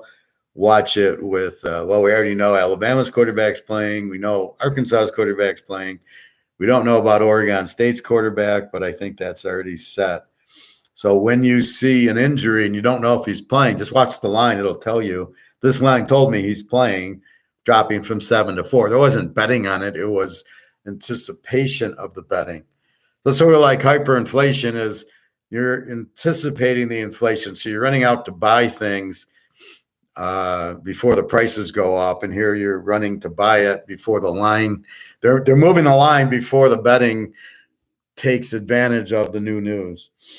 So that's what we have. Questions, comments, anything? I'm playing like 3 10-team teasers with family, and a couple guys I'm just betting with them. I'm just they'll bet. I give them the teaser, and then they bet, and I get the 20%. So if you want to do that, please feel free. www.teaserking.com. You get my email me. And I see that all the time here. I can't, there's nothing we can do on YouTube. So again, this should be interesting. Is Tennessee going to beat Alabama? Tennessee's going to give them all they can handle, especially what they did with LSU. Oak State, TCU, good game. USC and Utah, a very good game. I noticed UCLA, I don't see. Baylor tonight. Again, off of the loss, Oak State hasn't played against an average West Virginia team. I think that starts our week nice with Baylor. And then Kansas should beat Oklahoma, especially if Gabriel doesn't play. Kansas is winning that game easily. Because, again, they're missing the point that it's not – yeah, the quarterback's out, but they're missing the point. The backup lit up TCU. It's the offense. It's the system that the coach put in. That's why they're scoring a lot. That's what people don't get. It doesn't matter about the offense. That's why I always bitch about Alabama and Ohio State quarterbacks in the pros. It's the system they run. They can plug in the backup, and they're going to do just as good because it's the system. It's not the quarterback. Rising Van Dyke, it's different. It's not the system. Ken, appreciate the rundown on all the games, TK. My pleasure, Ken. That's what I'm doing here. This is your football class. Could you imagine this at University of Michigan or at Harvard or somewhere where we're going to teach you? Your class is football picking. And it's probably a very valuable class because it teaches you how to think. It teaches you how to stay away emotionally. Like you picked a game based on the site, right? Alabama, Tennessee, you're not getting emotionally invested in Alabama or Tennessee. You're looking at the game going, they can both score. They both score a ton. The over under 65. I'm going over with the game because so there's no emotion. It's both teams can score a ton. And that's what makes that's how you bet. You can't, well, I'm an Alabama fan. Like when I was working in Alabama, I was throwing up, oh, roll tide and all this shit. And I purposely wore my Michigan sweatshirt when I'd go work out because they're all in Alabama. And then I noticed there'd be a Purdue that would stick out. And then there was a UCLA and we'd kind of congregate going, fuck these Alabama people. So they're just very arrogant down there in Alabama when they don't have why don't they have pro football down there? It's amazing. Or their joke is, oh, we do. Yeah, okay. Yeah. What happened against Georgia? So that's what it is. You cannot, this is investing. This is not emotional. If you want to play, you're a Michigan fan and you want to play Michigan, you're going to lose. Then you got to ask yourself, why am I playing it? Am I playing this to win or am I playing this like I go bowling? That's really where your question is. If you're playing it instead of stocks or to make money, then you've got to play what I tell you. If you're playing it for the fun of it, well, I'm going to go bowling and I'm going to the movies and I'll bet football for the same reason and I'll just bet $20 on Michigan and I'm a Michigan fan and if they win, I'm happy and if they lose, then that's fine. Then play it that way. That's the first question you ask. What am I here for? I'm here to make money and I'm here to make you money. This is a business. This is not, oh, geez, I hope Michigan wins or Michigan State or any of that. Some people ask me, who's my favorite team? Well, this week it's Kansas. It's the over in Alabama. It's Clemson. It's, that's my favorite team. You cannot do this seriously and have favorite teams. I do like UCLA, and I'll bet them when it's appropriate. I like Utah. I like Georgia. But again, Georgia, I'm really seriously doubting playing this week. It just doesn't – they don't lay 38 and win too often. And then it's hard to go under, which is the only way you can play Georgia against a team like Vanderbilt who has no defense. Georgia might get into the 60s by themselves. They beat them 70-0. So you're really in a dilemma going off Georgia going, am I going to play them over? No, because if they stay under, you kill yourself. And then it's, I'll go low on a 60 under 64, but I can see them getting into the high 50s against Vandy. Okay, then I'll lay 32. That's probably the best play for Georgia this week. It's under 32, but it's a lot. It's a big number. Hey, Professor. Absolutely learned a valuable lesson this year with Georgia Southern after Nebraska thought differently than now. Take the emotion out of the equation. You have the decades of experience, Professor. Thank you, Sean. Yeah, I've been doing this. I really started betting in 1970. I remember betting the Kansas City, Minnesota Super Bowl. I remember watching the Ice Bowl, Green Bay, Dallas, but I don't recall betting it. And then I started really seriously betting the Steelers. I had the Immaculate Reception. I had Pitt -1. And so when they won, I won. And I was like, oh, my God, I won the game. And then I remember the Notre Dame USC game. That was in 73. I had USC. That's the game when they scored 100 points in the third quarter. And I had USC -7. And Notre Dame's up 24-6 at half. I lost that one. And then I remember going to my dad and they kept scoring. And I go, okay, we've tied it up. And he's, okay, we've taken the lead. Oh, we're up more than 7 now. Can you believe it? It was 24-6. That's 31-6. Now we're leading against the good Notre Dame or Parsegian. And then they put up 55. I remember betting and laying 7 in that game. So that's, so I'm always like a little bit USC and, but you've got to, I never, even though I'm Michigan, I never hated Ohio State. In fact, it taught me to bet them. It kind of took the emotion out of it. It was like, no, who's going to win? I like Michigan, but I'm going to bet Ohio State because with Archie Griffin, they won all the time. But that's what you learn. And then the Montana years, Lawrence Taylor and the Jimmy Johnson. In 84, I had Miami against Nebraska. The spread was 14. Nebraska's killing everybody, but Howard Schnellenberg is the coach at Miami. And what people didn't realize, it was always the home game, right? Miami's playing at home in a bowl game, but nobody's really factoring that in. And they're up big, and then they win. And I had Miami in that, so I started playing Miami more. So you kind of see, oh, look at Miami. Who knew? Because you didn't have the TV back then. You had just some games, but not like now where you can see highlights of every game. And it just I kept figuring things out. Like, as good as I am now, I wasn't that good back then. Although I'd win, I now figure offense. I now figure defense is over and under. And this is kind of a new thing for me, going, oh, let's just pound against the over defenses. And that's why I keep going 17-2, because I'm pounding against over defenses and against Z teams, which I never did before. I never ranked the teams. I would look at it and go, and then I'd wonder why they would lose certain games. And it was because I'm not ranking the teams. This was 1980, and I'm in Vegas.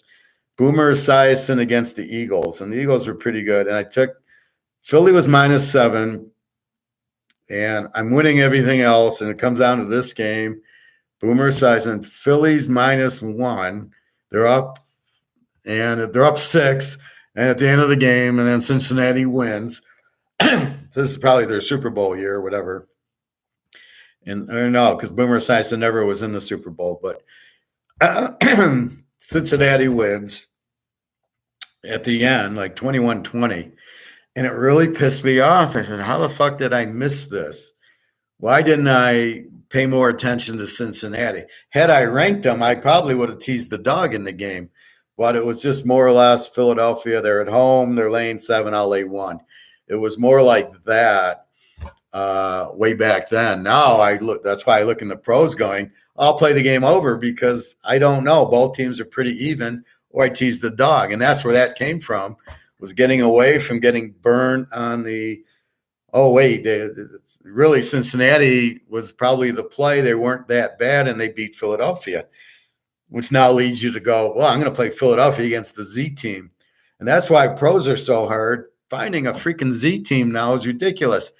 Houston, Kansas, the Jets, Jacksonville, they're not Z teams anymore. The worst team I'm finding is the Steelers.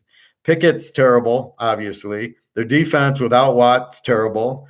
I think Pittsburgh's the Z team, but you got to get your mind around Pittsburgh being a Z team. They won 18 Super Bowls.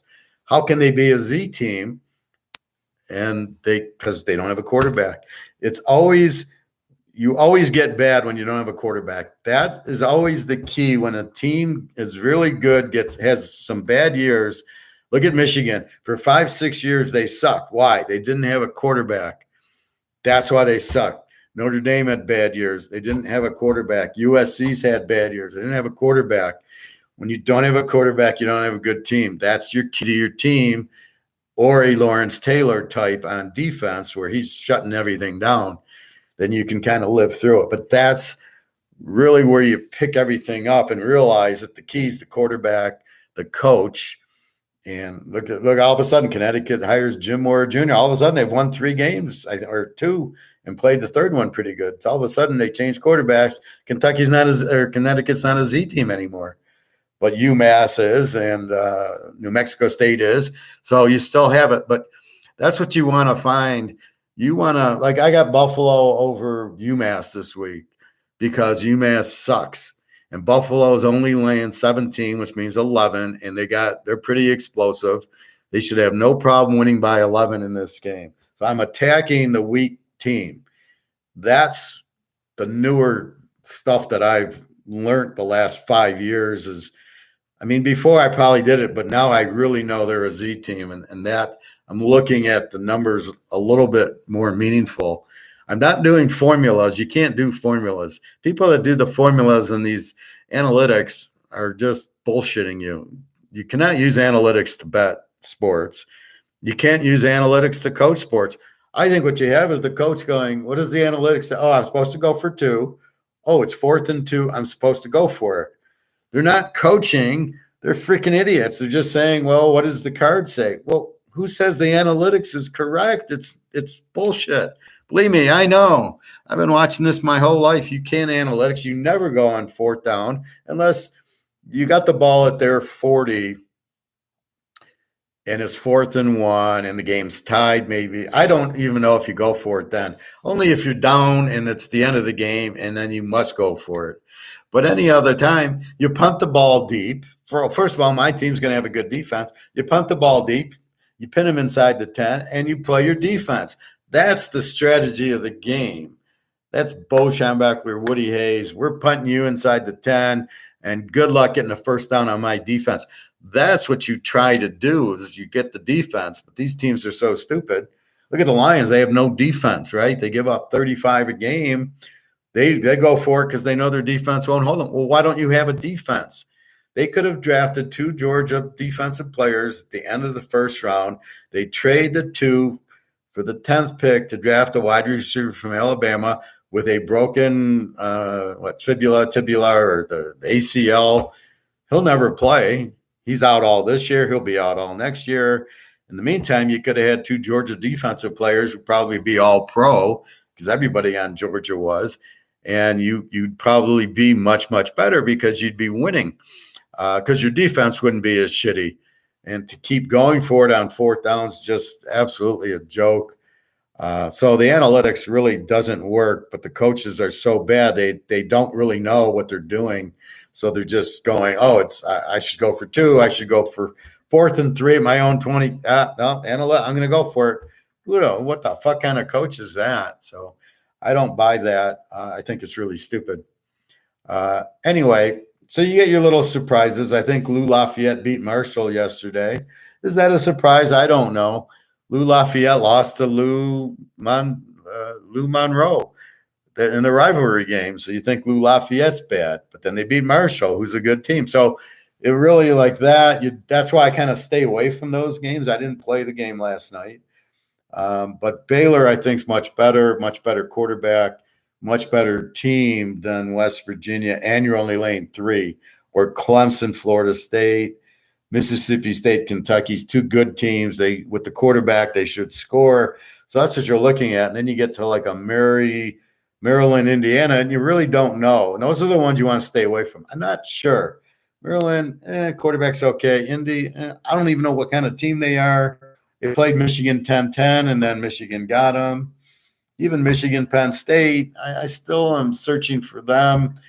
I see Michigan. I don't like their quarterback. He wants to run too much. Penn State, all I got is they won at Purdue and they won at Auburn. So they're undefeated. I think they stay in the game, but I think the over-under is better. So, that's the logic of getting it is you got to learn the team. I'm able to learn every college team by looking at the stats. I look at the highlights. So you try to understand the team. And even like I don't understand Tulane yet. I haven't really watched them or Louisiana Tech, North Texas. I know they're high-scoring teams, but I really haven't watched them to go, yeah, they're going to win. I did do that with North Carolina, Miami. I watched the game, and I picked up North Carolina going, yeah, they got a good defense. They're going to win. And last week I did it with TCU, and TCU played Oklahoma and killed them.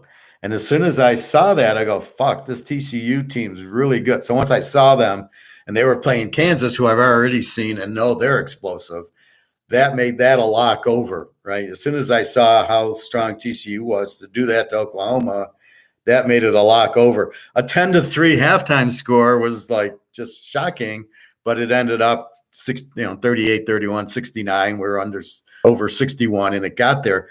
But they are explosive and against Oklahoma. So I saw that. But that now leads me to Kansas, Oklahoma, going, Oklahoma can't stop shit. You thought they'd have a good defense because of their coach, but they got the old guys players. Their defense is terrible. You don't give up 50 to TCU and 49 to Texas and 50 to Kansas State and tell me you have a good defense. So Kansas, with a good offense, should light them up and probably win the game. So that's what you look for. You try to watch and learn the team. But when you're watching, you're really watching the quarterback and the defense. How is my defense? And the biggest thing I noticed in the NFL, most defenses suck. I mean, I'm San Francisco, I'm going to give, and Dallas. The rest of these, I'm watching the Atlanta-Tampa game, and I think Tampa's got a good defense. Atlanta's driving up and down the field on them. I'm going, where's the defense? Why aren't they blitzing?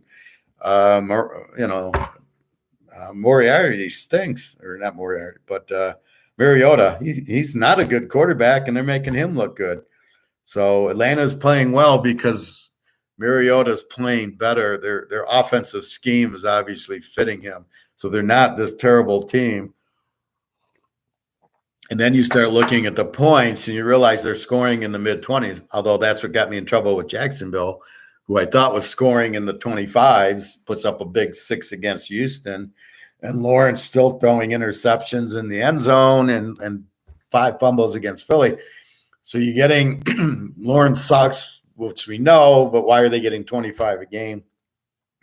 Anyway, so you try to watch and learn. You're watching the defense. Well, you're going to have a hard time scoring. Clemson against Florida State. Florida State's going to have a hard time scoring on that defense. Wake lit them up. So by Wake lighting them up, you go, Wake can score on anybody. So you always have that test. So Penn State, Michigan, this will be the test. How is Michigan against a really good team, and how is Penn State against a really good team? Well, we know Penn State kind of beat Auburn, who's not bad, and they kind of beat Purdue, who's not bad. So we know Penn State's a pretty good team. Michigan hasn't played any. They won at Iowa, who doesn't have figure it was 20-7, so struggled with a good defense. And, of course, Iowa with no offense, couldn't do anything. But they haven't played a good team yet. Probably Iowa was the best. Maryland gave them the hardest time, 38-27 or something like that. So Maryland was able to move on them. So I think Penn State moves on them. So that's what that's what you really are looking for, is how do they do against this really good competition? So Wake against Clemson shows me, you can score on Clemson with a Hartman, and then Hartman can move on anybody. And that's what you see. So that's really Tennessee beating LSU like that shows they're going to move on Alabama.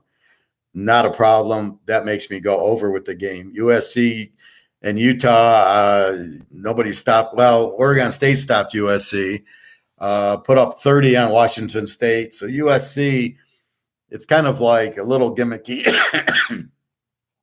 They're not going to stop Utah's offense. That's for sure. So I'm scared to take USC, but I'm not scared to take it over because I love Rising. So, again, the quarterback comes into play. Their defense isn't that strong. UCLA put up a 40 on them. So that's where the numbers, they were an A team with a good defense, but wait, here comes UCLA, puts up 40. Okay, USC can put up 40 on them. So you're trying to gain information off these other games, and you're trying to gain it. So UCLA can beat anybody, and they beat the South Alabama, but South Alabama playing with them makes them a very live minus 17 against Louisiana Monroe. They fucking handled UCLA 32-31. So you're learning by these other teams. You just got to be careful with the key injury to the quarterback. That you can see the Kentucky, he's playing, the spread moves 3 points. So that's what's so key about the quarterback. And there's stats. I go on Yahoo and I look at the quarterback stats. And this guy's 11-0. This guy's 4-7. Well, I don't want to bet the 4-7. I want to bet the 11-0 guy. That's what you're looking for in the numbers, because you can't see all these games. But like the James Madison quarterback, I don't even know his name. He's 11-0, 11 touchdowns, 0 interceptions. I'm betting on this guy because they're a Division II team. This is their first year in Division I. They beat App State. Here comes Georgia Southern. This game should be an over game because we know Georgia Southern played a good team in Nebraska. Not a great team, but still talent-wise, Nebraska's not terrible. So that's what you're really looking for. So when you're watching games, you're looking for stuff. How strong is the defense? Oh my God, nobody can score on this defense, or they're moving up and down the field. So that's really what you're looking for. as you go. And, Miami's look good against Carolina. Their defense played well. Okay, I think they'll beat Virginia Tech because I think they're finally getting used to the coach. So what interrupts things are the new coaches, the new quarterbacks really interrupt what we had with Van Dyke. And so you realize he's a superstar, but you realize the coach came in and fucked things up. So the coach has to adjust that. Wait a minute, I got Van Dyke. I'm never going to find a Van Dyke again. I better start using him. So I think Miami wins out. Maybe they play Clemson, and then they're going to have. I think they can give Clemson all they want because they're starting to get a good defense. But it's the Kansas that you adjust to. All of a sudden, you look at their points; they're scoring a lot. And I picked this up in week one. They played Division II team, and they lit them up. And I go, huh? And they keep scoring, and then they and now they're 38-31 on TCU. So you can't say, oh, they're not a good team. They held TCU to 31, which is Oklahoma wishes they did that. So you keep learning. Can you trust Kansas? You trusted them against TCU. Can you trust them against Oak State and Baylor? I don't know. In Texas, I think we can. So that's what you're learning. But then it fits next year, and it fits the year before. You're looking for these traits, and you find a Kansas. I never bet Kansas before. Now I'm betting them. So who am I betting? And you've got to be flexible. You've got to know what you're looking for, and then find it, and then take advantage of it. So, like I said, Clemson was weak. Now they look good. North Carolina looks good. Kentucky looks very good. Mississippi State looks much better. Much more scoring team. So you're looking at all this stuff, but who is it next year? And that's why I win every year, is because I know what I'm looking for. And then when I spot a Kansas, I then jump on them and I hammer them. Or Georgia under. I never bet Georgia under before last year. I'm seeing a team that doesn't give up 7 points a game, that shut out every team just about. I'm betting them under, and they're still making the over-under 50. Look at this week, 58 against Vandy. I don't love it this week, but it's still in the Georgia should never be more than a 47 over-under, just because they have such a strong defense. So that's what you're looking for. That's really the key to it. But you're doing that in anything. You do it in stocks. Why do I buy gold and silver? Why in everything? Who do I date? Who do I, am I married? What you're looking for should be the same in everything. And that's really the key to it all. Understand what you're looking for. And then when you see it, you find it, that's what you go with. And so that's what we have. So that's today. www.teaserking.com. Please go there. You get my email if you sign up. I'll do $100 for the week again. Not a problem. And that's about it. So again, if you want to get a hold of me, play a 5-team teaser with me or bet with me, you bet and give me 20%. Just show me the slip. Not a problem. So you'll get my email on Teaserking. I do have the history up of what I bet through the year and last year's, and the picks. And then you go back in, you get the password, and then you put the password in, you get the picks. You'll see the locks. You'll see the regular college and pros. If I do have a college pro, it'll say college pro on it. I think it's on the bottom. So just keep an eye on it, because I could lock a college pro. I'm really looking for the best two teams to bet. I don't care if it's a good college team with Tampa Bay or whatever, but that's what I'm looking for. So anyway, so your free pick here is go over with the Alabama-Tennessee game and take Kansas plus the 15, because we don't know if we can go over. Now, if Gabriel plays, then we think about going over on the game also, but we still take Kansas in 15 because Oklahoma has no defense. As far as Alabama-Tennessee, I love it over because as far as I know, the Alabama quarterback's playing, and if he doesn't, and if he gets re-injured the shoulder, the backup will come in and score. But Tennessee, I figure, going to light them up for 40, so we need 59 in the game. Alabama, though, is going to score. I although they got 24-20 against A&M, but that was against a very good defense. And Tennessee's defense is okay, but I can't imagine them shutting down Alabama. So anyway, those are the free plays. And I think I got 3 lock games, but one of them has the same team in it. So I got 1, 2, 3. I got 3 lock plays, 5 teams.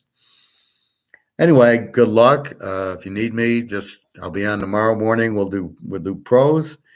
And tonight's Thursday, so we got Baylor, and I'm not playing UCF Temple. Tomorrow's Navy, SMU, and UTSA Florida International. I'm not playing. The only one I would play is Baylor. And then the pros, what's tonight's game? Where's my pro folder?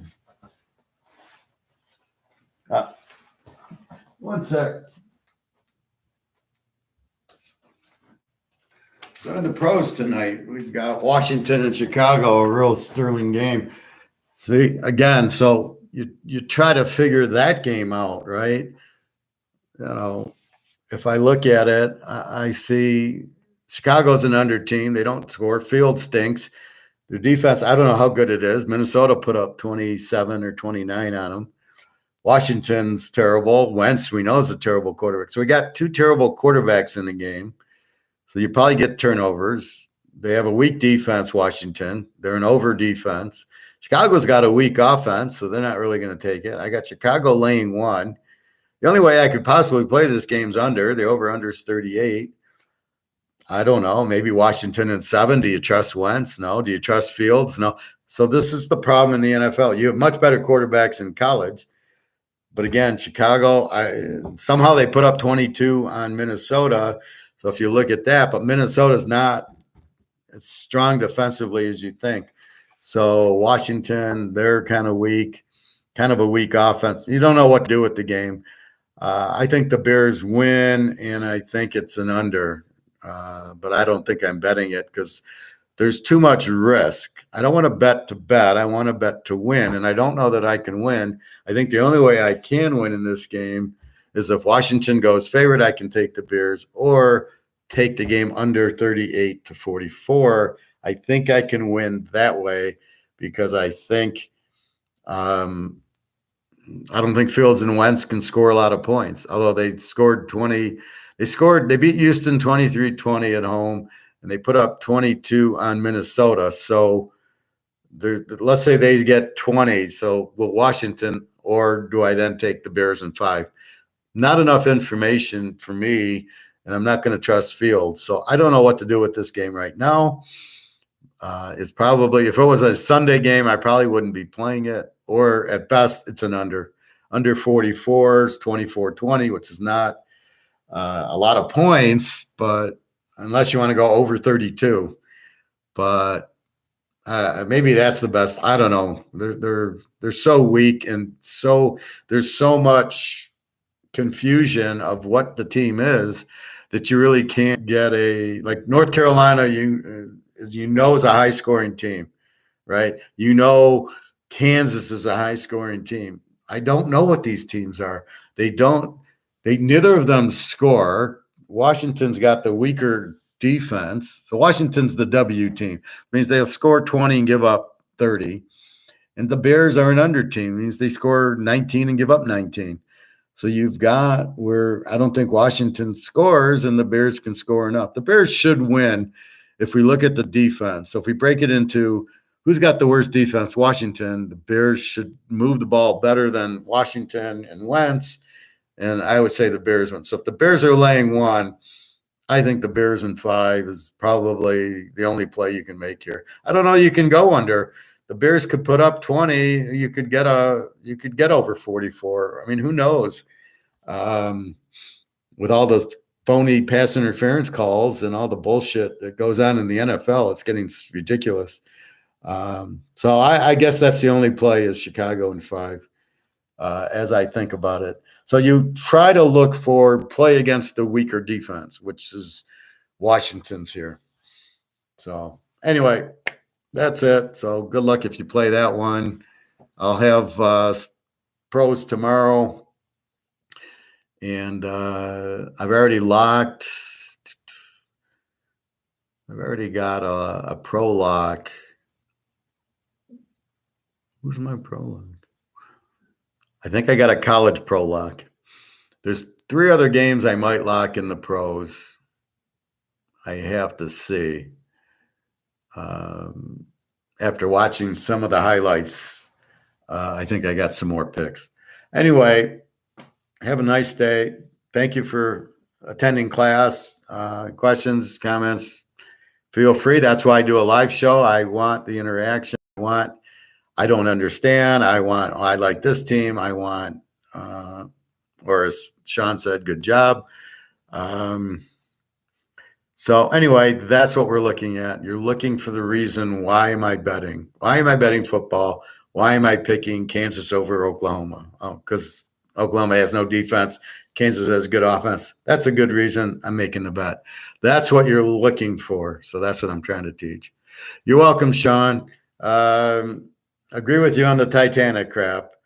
And absolutely doesn't surprise me at all. I'm sure there's a lot more of that going on that we don't know about, especially now. I think the Chinese are forcing the U.S. to go bankrupt because it must benefit them. It's the only thing. Them and the Russians are the winners of this whole craziness. So we will see. All right, everybody, have a great day. www.teaserking.com. You get my email. Please email me if you purchase. Again, it'll be $100 for the week, not $125. And the locks, you can buy the week, the month, the year. You can still buy the year. We can make that $650 for the year. It says $750, but we can lower it to $650 now. There's a few weeks going out. All right, everybody, have a great day. Thank you very much. I hope you learned something.